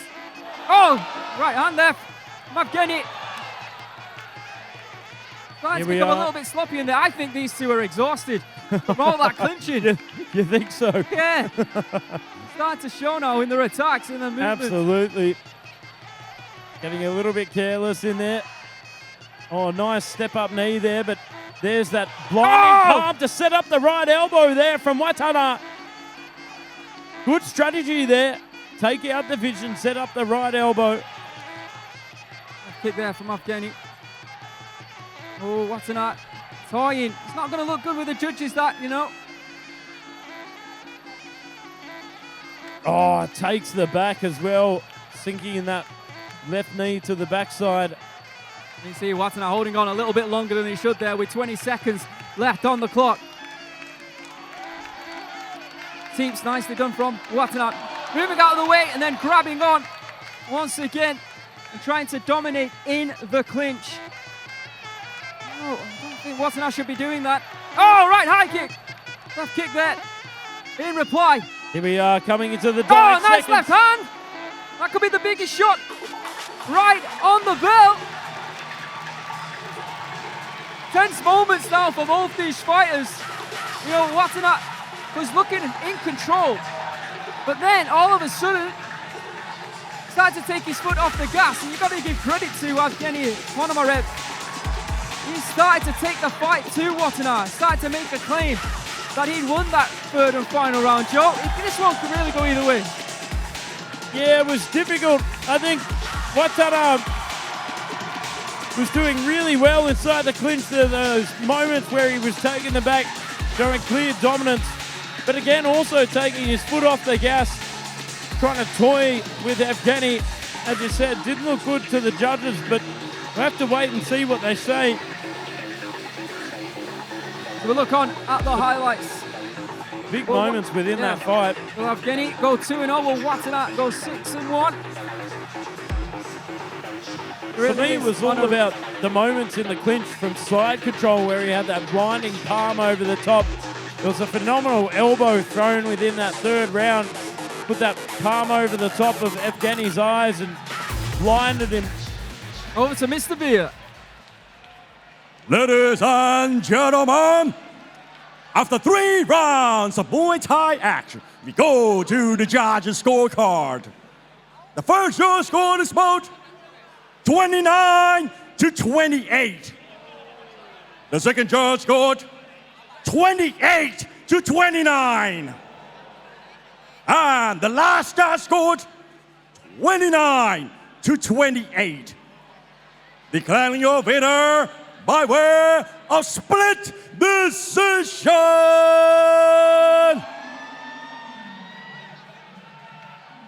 Red corner, Wattana! Told you it was close. The judges were split in round number 3, but it is Wattana. Ladies and gentlemen, introducing your Cypressian warrior, the babyface killer, Savvas Michael. A former Rajadamnern Stadium title contender, a fan favorite, everyone's favorite Cypriot, Savvas Michael returns. Technical, sharp and precise. Savvas Michael has fought the who's who. He's 1-3 here on RWS, and he returns. 1 or 2, would you rather? But he returns and to put on a show. Introducing your Thai warrior fighting out of Rajadamnern, Thailand. Please welcome Petchsamui.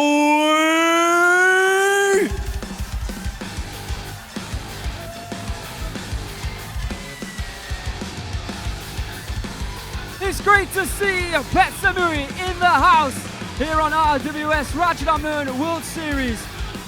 I always talk about the fact that sometimes 5-round fighters find it a little bit difficult, a little bit stressful, dare I say, to compete in 3 rounds Muay Thai. But let me tell you something, Petchsamui will not be one of those fighters. I've seen him on plenty of times over 3 rounds, and he is entertainment personified. He is an incredibly entertaining and very strong and ferocious fighter. This is, or has the makings of, should I say, an incredible third bout of the evening. Fight that really jumped off the fight card when I saw this one. 2 fighters who I know very well going head to head here tonight. Let's have a look at the tail of the tape for our third bout of the evening. Let's not forget, after this one, the big one. Egor Bikrev, should I say, will be attempting to become the first ever Russian Muay Thai Rajadamnern Stadium world champion as he takes on the current champion, the baby Sangmanee. Savvas Michael, the babyface killer from Cyprus. He's 27 years of age, standing at 178 centimeters, weighing in at 135.6 pounds. He has a reach of 180 centimeters. Born in Limassol in Cyprus. 65 professional Muay Thai fights, 56 victories, 9 losses. A former WBC Muay Thai lightweight world champion and 8-time Cyprus Muay Thai champion. He's been in there with some of the best in the world. Here on RWS, though, after 4 fights, he is 1-3. Losses to Won Sompong and 2 times in title fights against Samingdet. Recently, though, he did get his first victory in a very good fight at the end of January against Sitisak. And of course, a big congratulations to all 3 best international Muay Thai fighters, Marie Rumet, Cole Tanyan, and Barbara Agria, as they won the Thailand Privilege Card membership. And of course, Saturday, the 18th of April, Danny Rodriguez, the chosen one, will take on Hercules. Daniel Rodriguez will defend his super welterweight title in a super fight next week, right here on RWS. In the blue corner, Petchsamui from Thailand. 34 years of age, standing at 164 centimeters. There is Yorwicha, former interim Rajadamnern Stadium super welterweight champion, and a fighter who really helped put RWS on the map back in 2022. And it's always a pleasure to see Yorwicha. Now a trainer at Bang Tao Muay Thai and MMA, of course, in the corner of Savvas Michael, as it was in the corner of Nina Karasek earlier on here tonight. So Petchsamui stands at 164 centimeters with a reach of 166 centimeters. Born in Ubon Ratchathani in Thailand. 198 wins, 58 losses, and 5 draws. Making his debut, a former Rajadamnern Stadium super lightweight champion.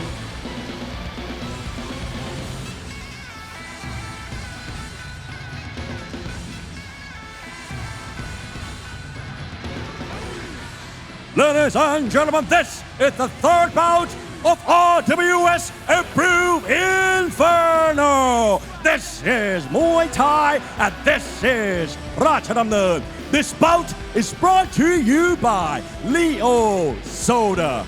Introducing your referee in charge, Mr. Jirasin Sira Rasakun. And now, introducing first, fighting out of the red corner, 27 years of age. He stands at 178 centimeters tall and weighs in at 135.6 pounds. He holds a record of 56 wins and 9 losses. He is 8-time Cyprus Muay Thai champion and the former WBC Muay Thai lightweight world champion. Representing Cyprus, let's hear it for the babyface killer, Savvas Michael.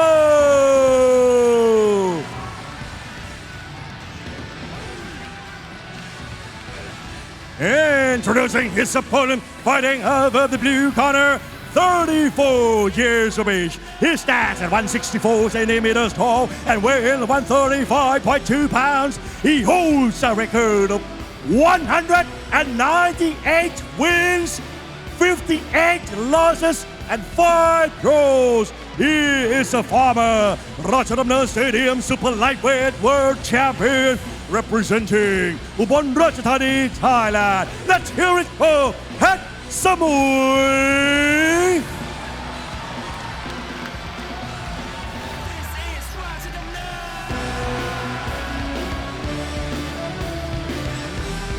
All right, here we go at 136 pounds. It's Cyprus versus Thailand. Getting this underway, it will be our Ringo.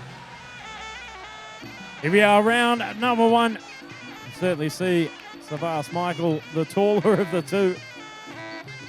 About a head and a half's height taller. Looking to stay nice and long. Slapping in that left kick. Just waiting and baiting for Petchsamui to enter the range. Stiff jabs there. This is what Savvas does so effectively, controlling the range and the distance. As I said, technically precise, technically sharp, accurate, nice and long he stays, targeting the right arm there of Petchsamui with that switch kick. Oh, nice and basic, beautiful long knee there from Savvas. Petchsamui always makes his attacks look very graceful and balanced. Struggling to close the distance, isn't he? walking into that jab. Nice right low kick there from Petchsamui. Long time ago, went by the name of Petchwichai. Again, solid left jabs on the babyface killer. Can you call someone with a beard babyface still? Is that acceptable? That kick there from Petchsamui. Oh, big knee. He's flowing. He really is.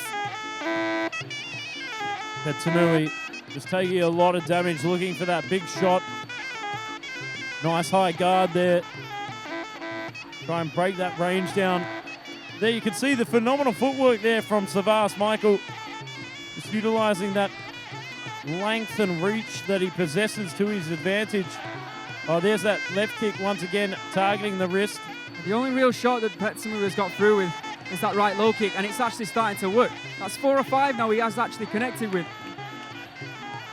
Savvas just got to be a little bit wary of that.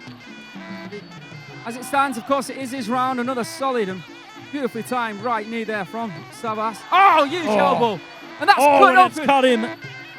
Certainly on the bridge of the nose. That's right hand there from Petchsamui. Just disheveling the hair there. Let's have a look at that beautiful elbow. Oh, stunning from Savvas.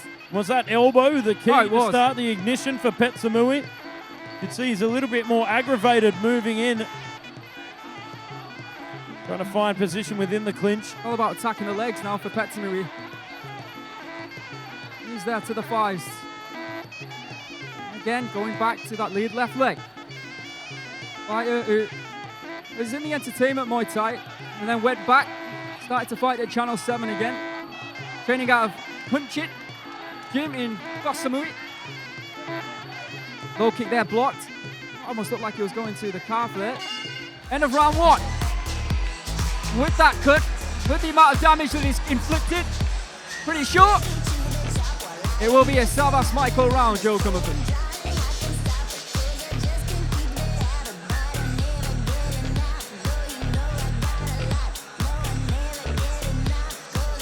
Let's have a look at the highlights of round 1. It was all about this, the range dictation here from Savvas Michael. Staying nice and long, not engaging in close quarter combat. Not trying to play the Petchsamui game, but staying nice and long out of range. But there, that beautiful step in elbow. That's this graceful way of exploding in as well.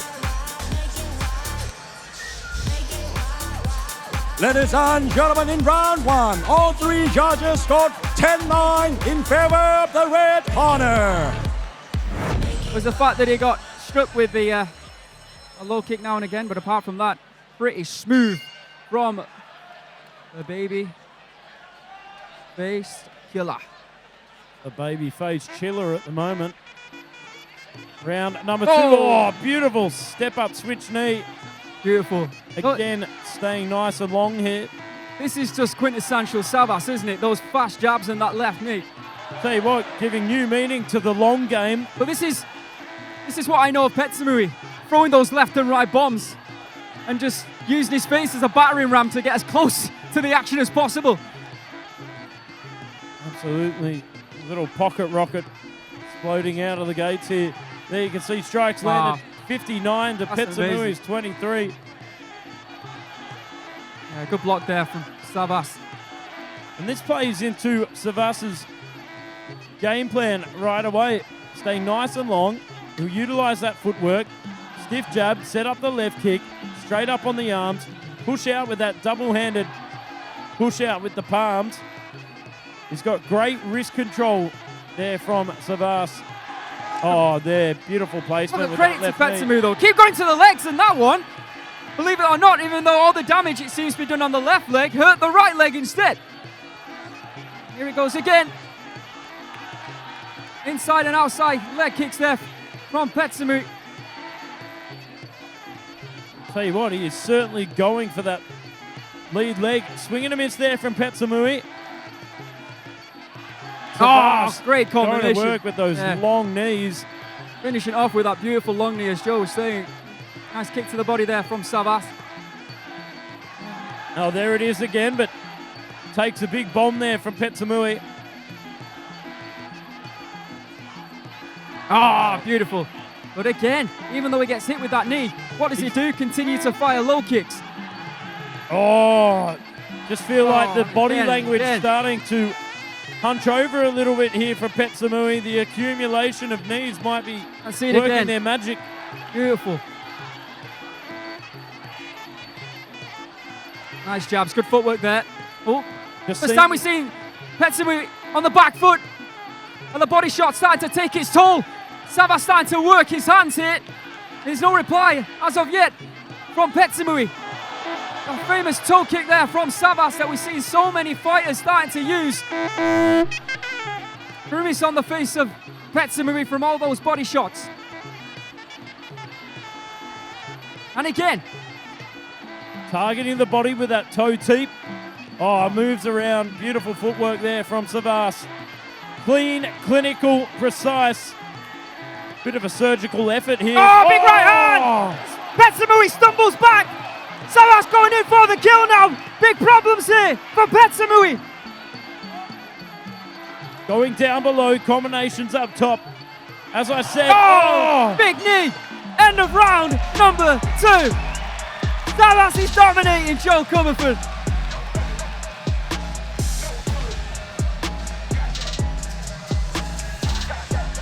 Clean, clinical. I keep repeating myself like a broken record, but I tell you what, there's no other way to describe it. Look at the action in slow-mo here. All about these switch long knees. That elbow. Vicious right elbow as well.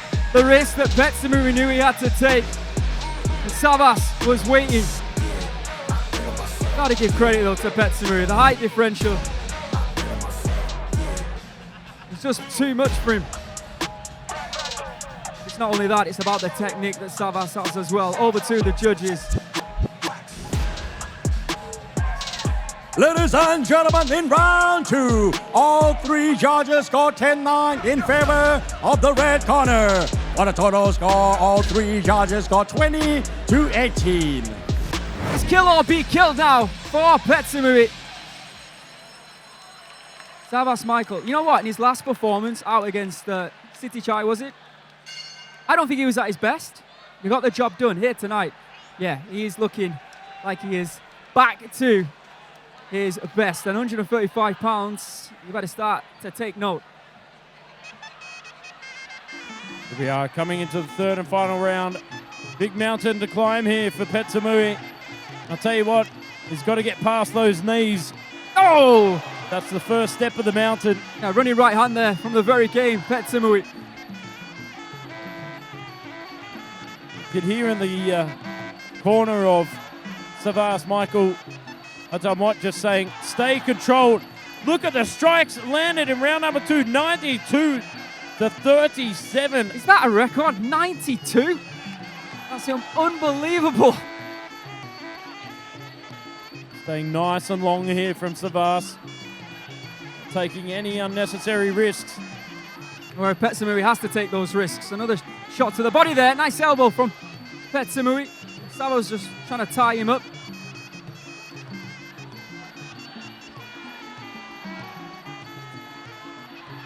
Former Rajadamnern Stadium champion, Petchsamui.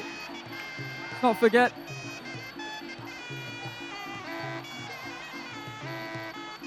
Hunting Savvas down here. Oh, slick elbows straight through the center. We saw one low kick, didn't we, on the back leg in round 2 that looked like it really hurt Savvas. And every time he gets clipped there, it does seem to bother him more so than the left. Oh, flying knee attempt there from Savvas. Got to make sure he's got to keep popping that jab. Looking for the flying knee. Petchsamui just wiping the blood away. Tries to advance his position.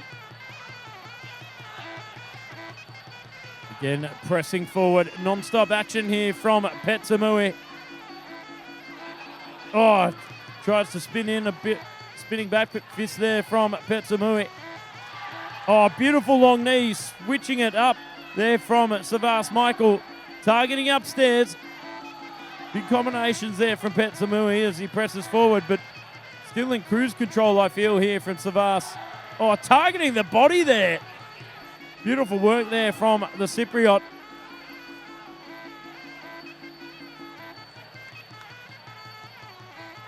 Again, controlled footwork here from Savvas. Like Petchsamui is just starting to run out a bit of steam now. Savvas, a smooth criminal, sitting on the nice back right foot. kick to the body. Oh, we bring Petchsamui back, you know, so game. But at the moment, throughout the entire 3 rounds, let's face it, Savvas just been a cut above. Just redirecting him, re-challenging. Oh, big elbow there. Oh, beautiful combination. Honey. Oh, another big elbow there from Petchsamui. I think Petchsamui's had enough. What a fight.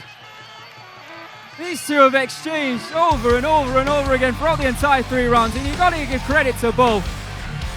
Heart shown from Petchsamui, but the skills on display once again from the babyface killer here on RWS. Sensational. Savvas will be getting his 2nd victory here on RWS, and I'm pretty confident he'll win all 3 rounds as well. Let's take a look at his handiwork. This was round number 1, slicing open Petchsamui. Petchsamui showing off those left and right bombs that he has, as well as the low kick. That was the elbow that nearly dropped him. And Petchsamui doesn't give up, never has. Brought the fight to Savvas in number 3, but Savvas just too good. Almost clipping him there with that. Oh, beautiful elbow through the front and center there as well. For me, it was all about these switch knees. Nice, long, calculated, beautiful timing as well.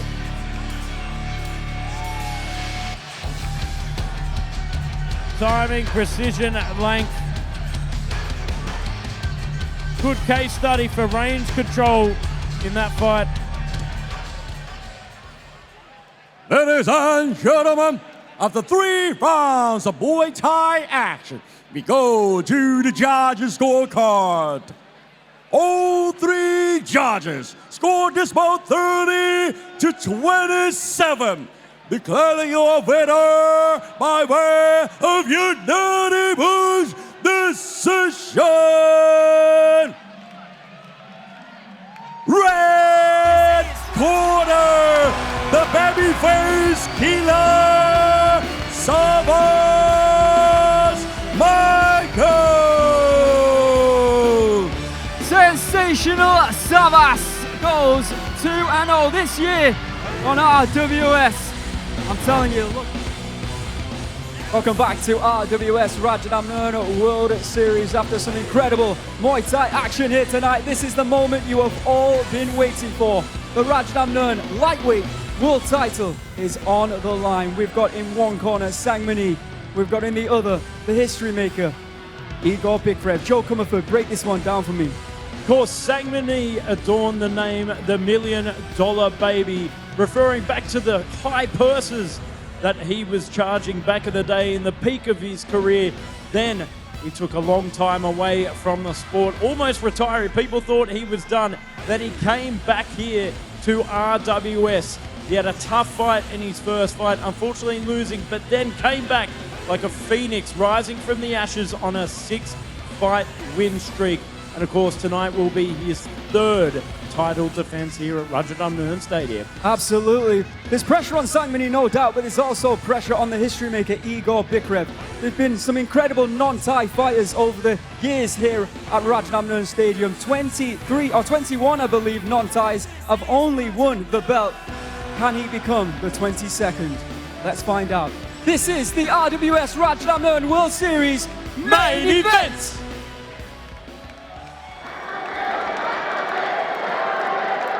I want to fight Egor. Come on, baby. Come on. Egor Bikrev, the knockout monster from Russia. He's put top Thai fighters to sleep one by one with his devastating power. Oh, big C, and it's over! Now he faces the biggest test of his life, challenging Sangmanee.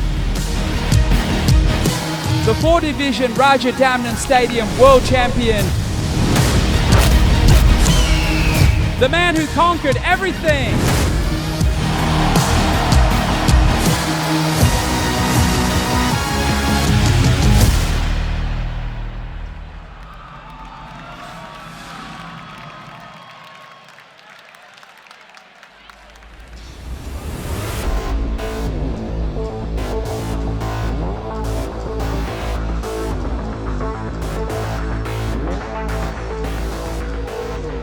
In just his 14th professional Muay Thai fight, Egor Bikrev makes history, becoming the first ever Russian to compete for a Rajadamnern Stadium title. That in itself is an incredible feat. Question is now, can he get that belt wrapped around his waist? Ladies and gentlemen, introducing the challenger, representing Russia, please welcome Egor Bikrev! Well, I was talking about the pressure that comes along with this historic moment. He looks cool, he looks calm, he looks collected. Welcome the challenger, Egor Bikrev, back to RWS.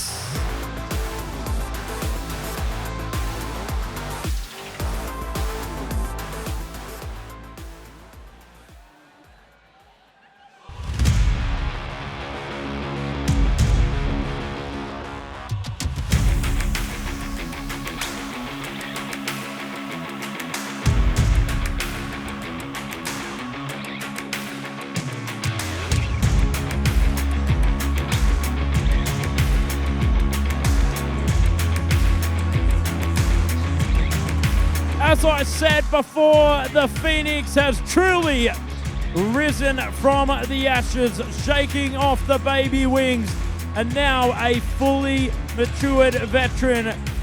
One of the most accomplished fighters of his generation. He's done it all, multiple divisions, multiple stadiums, the complete Muay Thai resume. But when he returned to RWS, well, when he made his debut, he had a very tough debut, but then he has risen through the ranks, fight after fight. He's now the lightweight champion tonight, his third title defense. Ladies and gentlemen, introducing the current Rajadamnern Stadium Lightweight World Champion, representing Khon Kaen, Thailand. Please welcome the $1 million baby, Sangmanee. From an aggressive fighter as a child, now to a fully fledged technician, the $1 million baby returns, and the Phoenix, Sangmanee.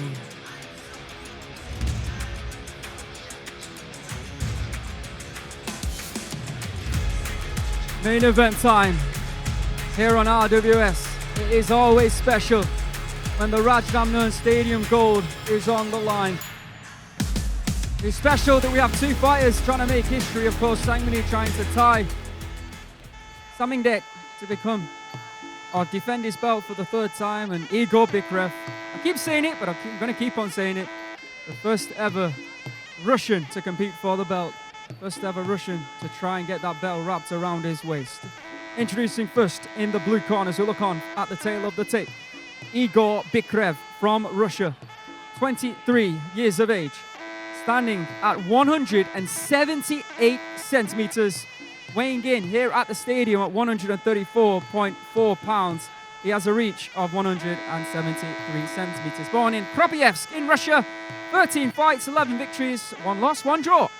And of course, don't forget, for every single title fight here at Rajadamnern Stadium, we have the added bonus system. If the winner wins via decision, they will be awarded 150,000 Thai baht. But if they knock their opponent out, an extra 200,000 baht on top, amassing a whopping 350,000 Thai baht. And we have the Fighter Spirit Award. Over the 5 rounds, if you show great heart, grit, determination, a will to win, a never back down attitude, you could walk away with an extra 100,000 baht, whether you win or lose. Let's have a look at the rankings. Egor Bikrev, number 6 now. Somrak Noi, who lost to Sangmanee in at number 4. Nongbo from Jitmongnon in at number 3. Petchonlatan in at number 2. Former Rajadamnern Stadium champion Samingdet is in at number 1. And I think after tonight, maybe Savvas Michael might return to the top 10. Let's have a look at Sangmanee in the red corner, the champion, the $1 million baby from Thailand. 6 years the elder at 29 years of age, standing at 170 centimeters. So that means Bikrev has an 8 centimeter height advantage over Sangmanee. He weighed in, Joe, listen to this, 133.9 pounds. Woo! 1.1 pound under with ease. Now, the reason I say that, I'll bring that to your attention, is he looking ahead? Is he trying to prove to himself and to Chalam that he can drop lower than 135 and potentially fight Chalam for the 130-pound title? I hope he's not overlooking Bikrev. That's all I can say. And then, of course, next week, a triple-stacked super fight card.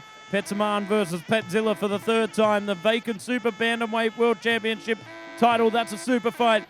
Parachai defends his Super Lightweight World Championship title against Chad Collins.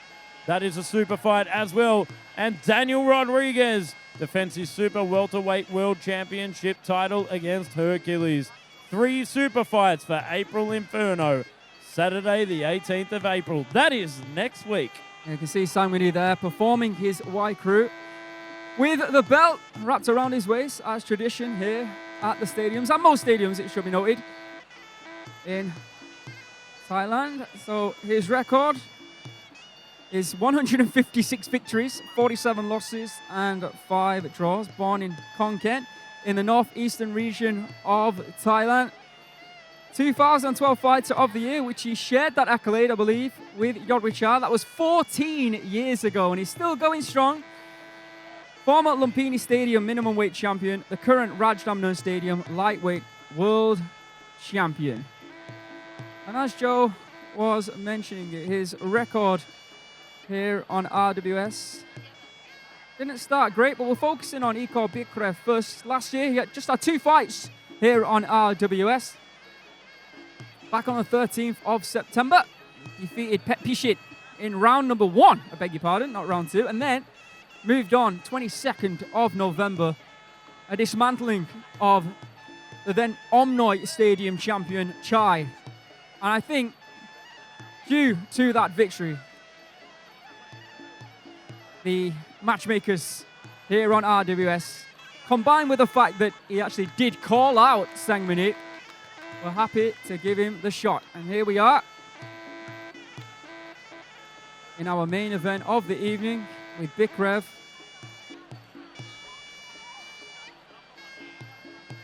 going for the belt and looking to make history. Sangmanee, 7 fights on RWS, 6 wins, 1 loss. Alfie Pearce was his first fight here and he lost that one. That was back in August, I believe, of 2024. But then he started to motor, winning the next month against Jagachan and then against Turak Novrazov, and then ended the year here on RWS 3-1 by defeating Mahdi Sherzaf. 2025 was a sensational year for Sangmanee. Defeated Tanupet back in March last year in what was an absolute war and one of the best title fights I've seen in history, where Sangmanee was down on the scorecards. He lost the first 2 and everyone thought it was over, and he came back and he won the remaining 3 rounds to become the Rajadamnern Stadium champion once again. And then he took a super fight. He took on the current super featherweight champion, Chalam, and defeated him in a very close split decision win. And then back in December, he was looking back to his old self, dismantling Somrak Noi. All right, here we go. With history on the line, 2 proud nations going head-to-head in our main event of the evening for the gold. Let's hand you over to Mr. Beer.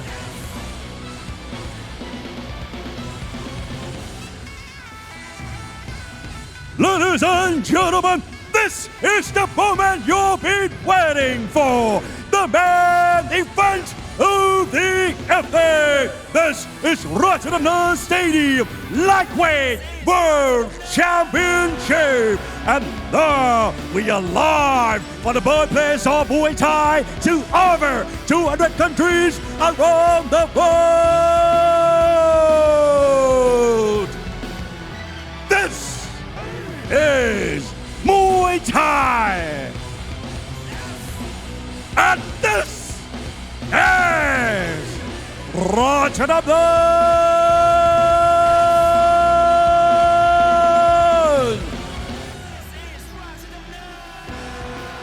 Ladies and gentlemen, this bout is Rajadamnern Stadium Lightweight World Championship fighting in the rules of 5 rounds Muay Thai. And this bout is brought to you by Thai Wassadu. Introducing your referee in charge, Mr. Narin Ponghiran. And now, introducing first, the challenger, fighting out of the blue corner, 23 years of age. He stands at 178 centimeters tall and weighs in at 134.4 pounds. He holds a professional record of 11 wins, 1 loss and 1 draw, but he holds an amateur record for over 140 fights. He is 2022 IFMA Youth World Championship bronze medalist and 2022 IFMA European Championship silver medalist representing Russia. Let's hear it for Egor Bikrev.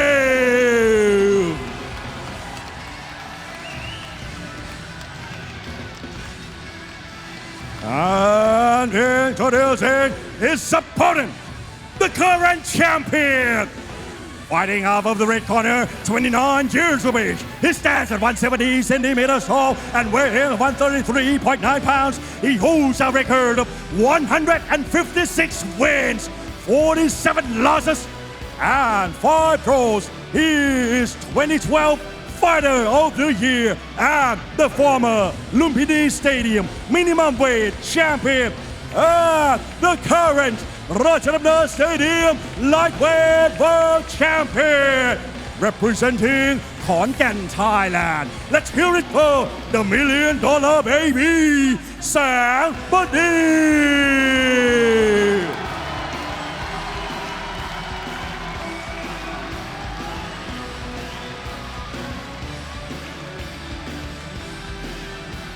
All right, here we go. 5 3-minute rounds, and it will be Nami to get us underway for round number 1.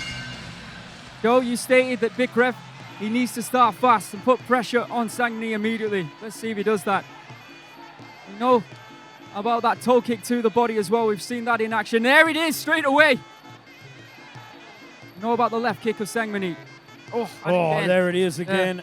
It's not a bad strategy to take out the gas tank. Not only that, but it hurts. And the another body shot targeting the body there.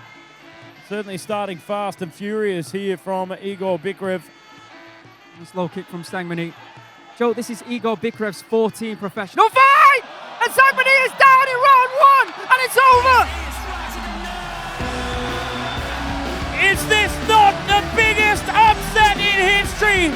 Egor Bikrev gets it done in 1 round. The first Russian Rajadamnern Stadium champion in history gets it done in 1 round. Does the unthinkable. Toe tapes the $1 million baby, sending him back to the crib. Wow, Egor Bikrev has just wrote his name in the halls of history here at Rajadamnern Stadium. What an upset. I am absolutely speechless right now. He has done the unthinkable. We'll go and have a look at the replay in just a second.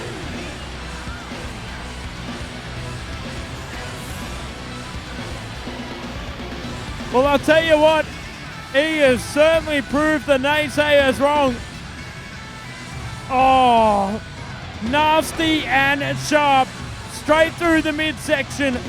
Toe deep goodness there from Egor Bikrev, the raging Russian, taking out Sangmanee within 45 seconds of the first round.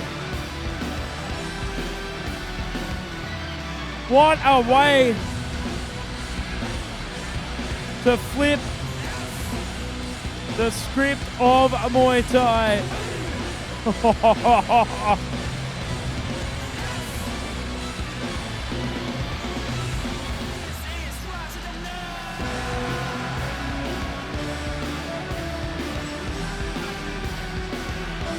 Ladies and gentlemen, for Rajadamnern Stadium World Championship, we would like to introduce the president of RWS and board director of Rajadamnern Stadium, Mr. Bang Tianchai, visit Wattana.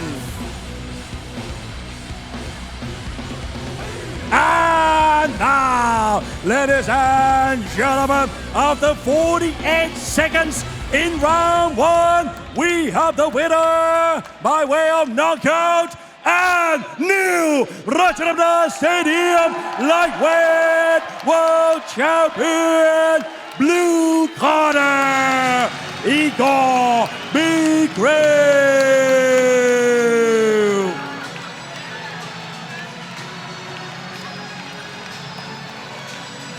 Ladies and gentlemen, our new champions has received a winner bonus plus a knockout bonus totaling 350,000 baht.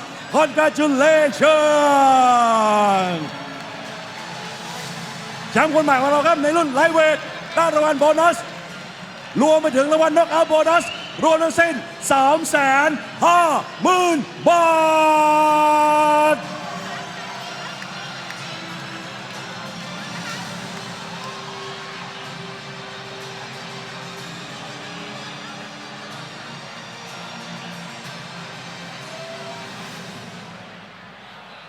All right, I'm here with the history maker, Egor Bikrev. In your 14th fight, you have just become the first Russian to become the Rajadamnern Stadium champion. How are you feeling right now, my friend? За 14 боев ты стал чемпионом стадиона Рajadamnern. Как ты себя чувствуешь? Это непередаваемые эмоции. Я очень горд за себя, за нашу команду.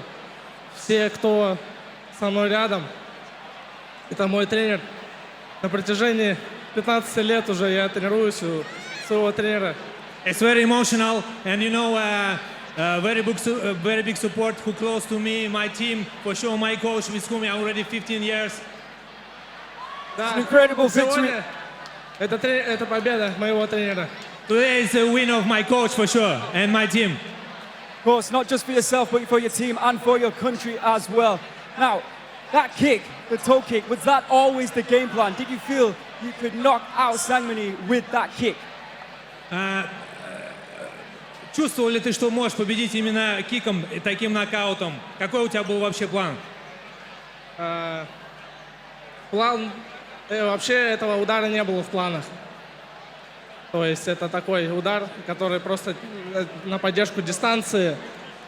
You know, this kick wasn't a really plan, you know, it's just a kick just to keep a distance. План был жесткий, 5 раундов драться. You know, the plan, it was like a very hard 5 rounds. All right, well, it only lasted one. Do you have a message for the rest of the 135-pound division? Есть какое-то сообщение для всех оставшихся в твоем дивизионе? Я думаю, что есть. Любой, кто желает, кто в рейтинге, любого съем. Anyone, anytime. The history maker, the first ever Russian Rajadamnern world champion, Egor Bikrev.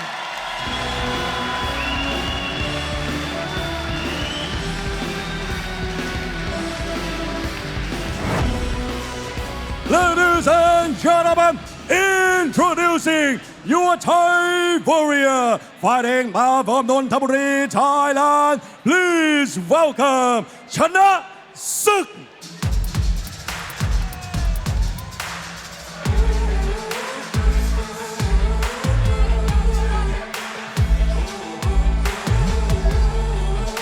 We're welcoming Chanasuek.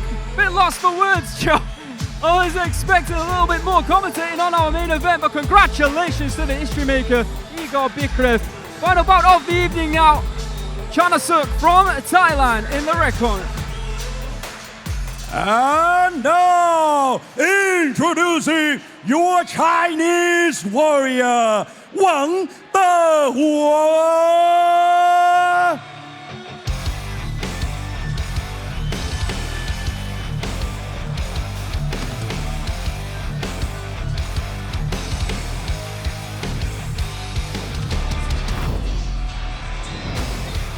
Well, I tell you what, widely talked about for his boxing. Very exciting young man indeed. Been waiting for this young man to make his RWS debut. Not only experienced in Muay Thai, but kickboxing as well. Be interesting to see if he can keep that kickboxing tempo here within the Muay Thai ring here at Rajadamnern World Series. Welcome, Wang Dehua.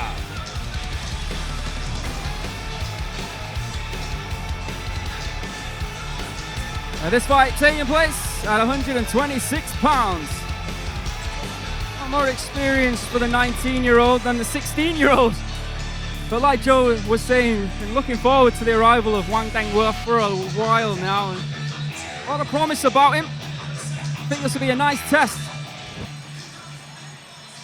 All right, introducing first as we look on at the tail of the tape for our final bout of the evening, an international featherweight bout in the red corner, Chanasuek from Thailand, 19 years of age, standing at 174 centimeters.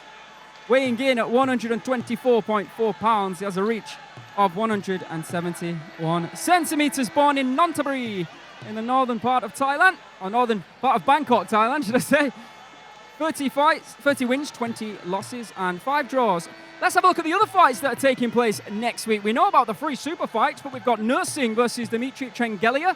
We've got Mickey Ghazali versus Mung Lao, Elias Ghazali versus Super Chub, and for the third time, this could be fight of the night because it was for the last 2 ones, Paolo D'Antoni versus Pimai. How fitting on Songkran that Pimai will be competing. And that, of course, will be taking place next week alongside our 3 incredible super fights. That's right, you know the whole card for next week.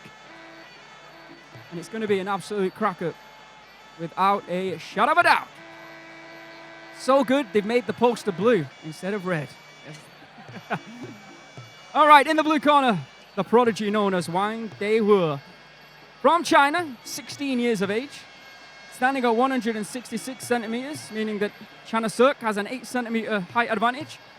Weighing in at 125.5 pounds, he has a reach of 165 centimeters. Born in Guangxi in China, he has 10 fights, 8 wins, 2 losses. That's an 80% win ratio.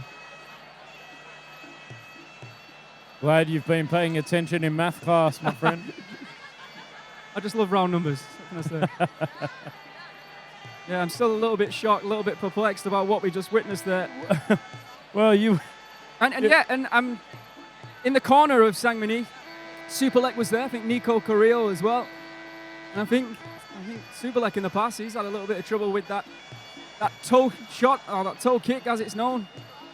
But Sangmanee here tonight from Egor. How many did he throw, Egor? 2 or 3, and that was it? Yeah. Oh, she wrote. And the referee, you could see straight away, he didn't even allow Sangmanee time to get up. You could hear me in the replays. I was speechless, so I could barely think of the words coming out of my mouth. Final bout of the evening. We've just witnessed another title change, the 2nd of the year. We'll now hand you over to Mr. Beer.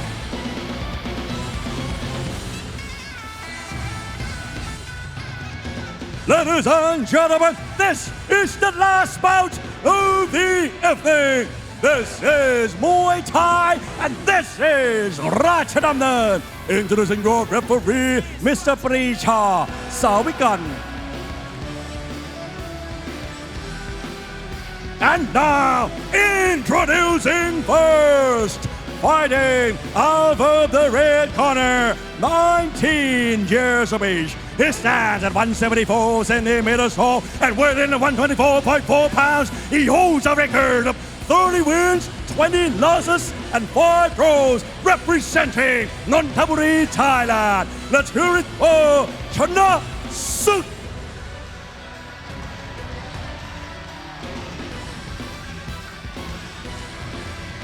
And introducing his opponent, fighting over the blue corner, 16 years of age. He stands at 166 centimeters tall and weighs in at 125.5 pounds. He holds a record of 8 wins and 2 losses, representing China. Let's hear it for Wang Dehua.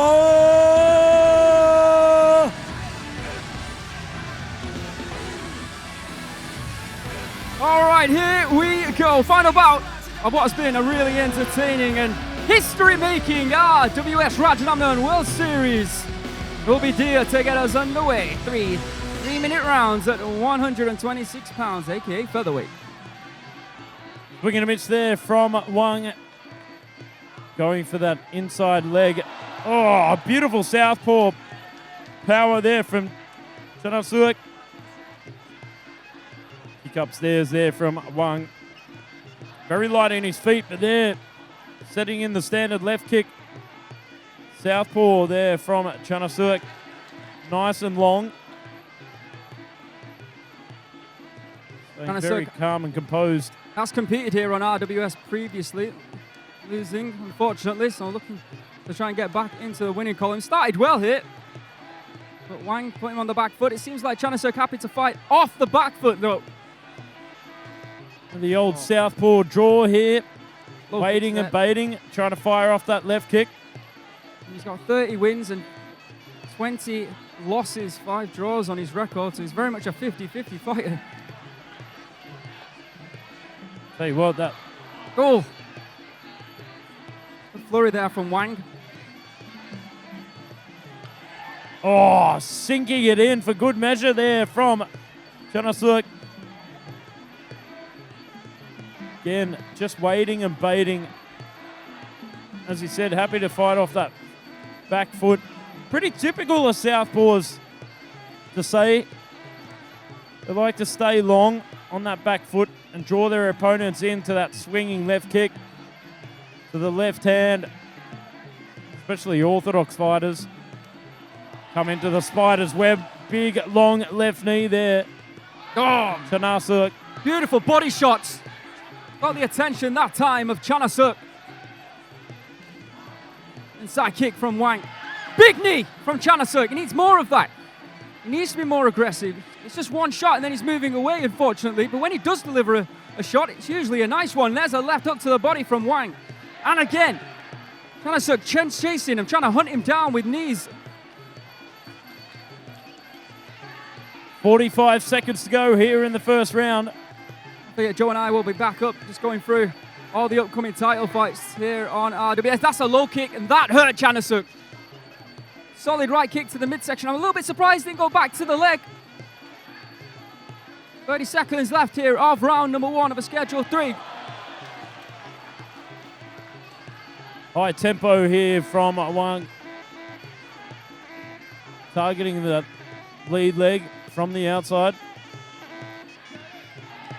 Oh. Nice knee! Oh, you know what? Oh, that hurt him. Yeah, and for a second there, I thought he was going down. Definitely hurt him, though. Nice teep there from Chanasuek. Oh, going down below there from Wang. Targeting that lead leg once again. And in round 1. Well, in terms of significant strikes landed, I felt that it was in the palms and hands of Chanasuek. Calculated, smooth on the back foot, still firing. Perhaps maybe not as active as Wang Dehua, but I think in terms of shot selection, much more devastating. You want to have a look at this? Those big long knees, I'll tell you what. If he could press a little bit more forward, keep up the action, swinging those left knees, he could cause a lot of damage on Wang, potentially stopping him in the second round. Felt that round belonged to the Thai fighter.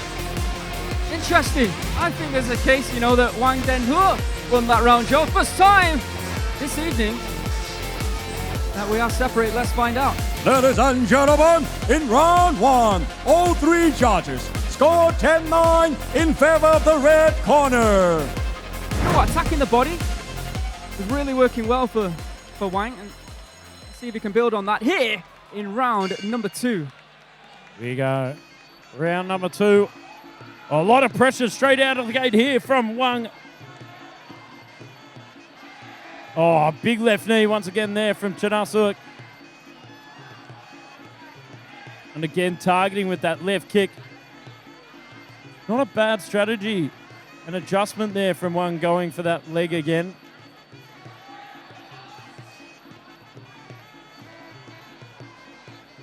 Trying to cut off the ring here from Wang, but very careful of that left knee. Targeting upstairs. Trying to put Chanasuek against the ropes. Starting to hurt that lead leg. Well, at the moment, Chanasuek just completely on the back foot, not doing anything.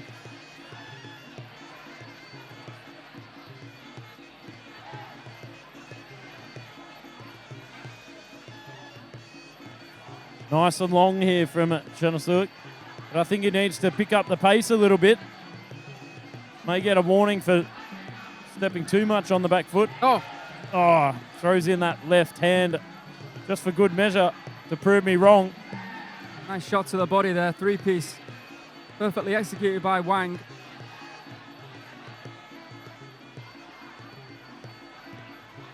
What is Chanasuek doing right now? Just trying to make Wang miss by the scenes of it. He's got to fight. Yeah, and the referee giving him a warning there. You can't just stand on the back foot like that and not throw back. Good job by the ref. Oh! And he was waiting for that. Straight into the ref as well. There you go. You got your answer, ref. A 10-8 round as it stands. Can you believe it? My goodness.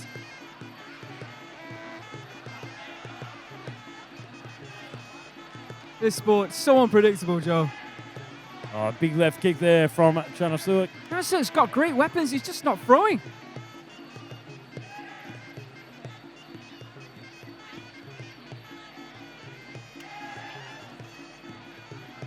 Oh, good left hook to the body there from Wang. 30 seconds to go here in the second round. And again, going to the body, then going upstairs. Swing and a miss there from Wang. Targeting the body. Good push off of there from Chanasuek. Just gauging the distance. Right kick upstairs there from Wang. He's got to fight a little bit more though, I feel. Targeting the body. Oh, nice right kick. You know, if it wasn't for that knockdown, I think he'd be winning this round quite comfortably right now, believe it or not. End of round two. A little bit controversial. Was it a knockdown? That's the question. Well, tell you what, it hurt him nonetheless. Go and have a look at the replays from that round. Of course, moment in that round, Chanasuek getting a warning for not fighting, and then he mustered up the courage to throw that big left knee that gave Wang the knockdown. Of course, it'll be a 10-8 round in favor of Chanasuek. There it is. Big moment within that round. Knocking him down.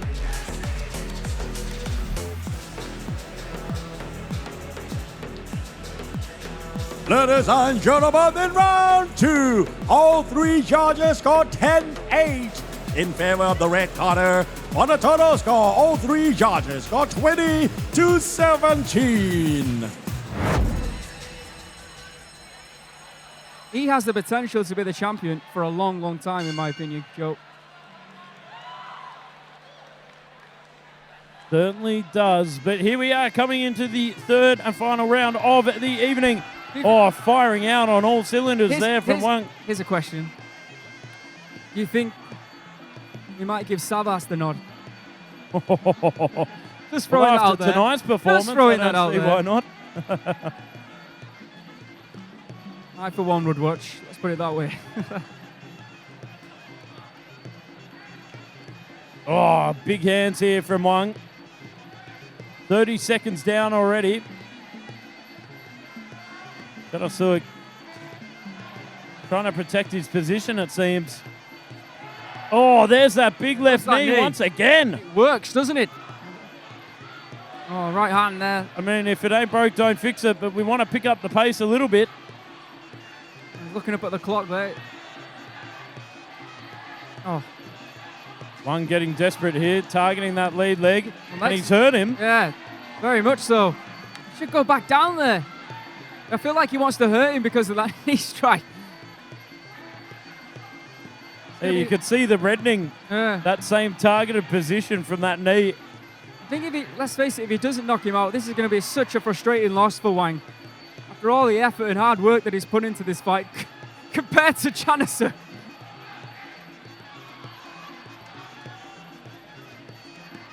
Again, just non-stop action here from Wang, but Chanasuek just tying up, trying to run down the clock. Will he get a warning here?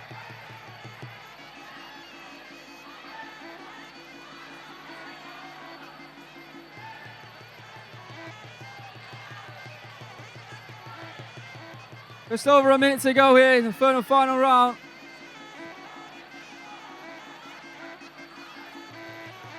Good inside kick there. Chanasuek wants to play it safe. He wants Wang to stop attacking him. A gentleman's agreement, if you will.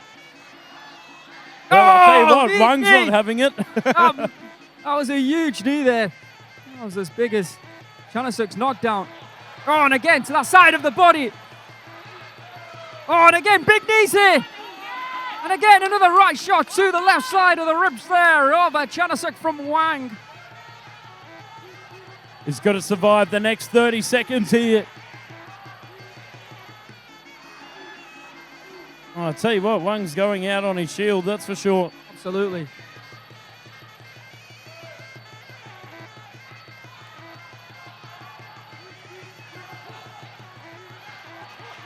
Yeah, the referee should consider taking a point away, to be honest. I would break it a 10-8 round. Wouldn't be enough though, unfortunately. Coming into the dying seconds of the last round of the evening. Well, there you have it. Chanasuek will get the victory. Even though all the effort was shown from Wang Dehua. You can see where there's height behind him, but a little bit unfortunate, people might say, with that knockdown in round number 2. After that, Chanasuek just backed up, didn't do much, and made sure that he got the victory. And the victory he shall get here tonight in our final bout of the evening. Let's have a look at the highlights. From the first bout, oh, yeah, that was the first round. It wasn't deemed a knockdown. That one was. See for another angle. Actually, can't get confirmation. A lot of action from Wang in that fight, but calculated, calm, precise there from Chanasuek. But of course, will go the way of Chanasuek.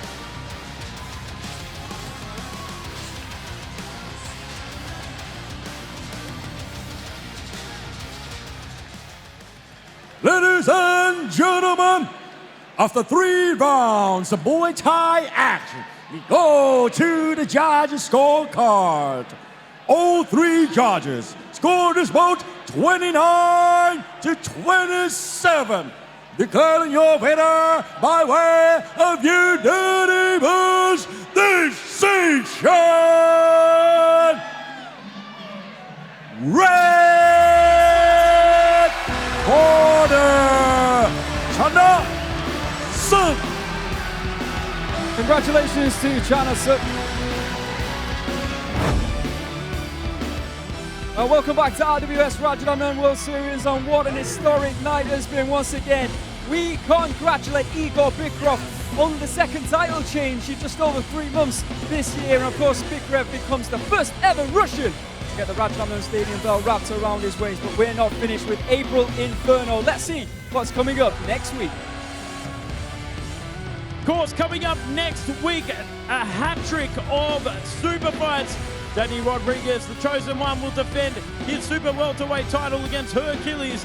Dar Paranchai defends his super light world title against Chad the Shark Collins.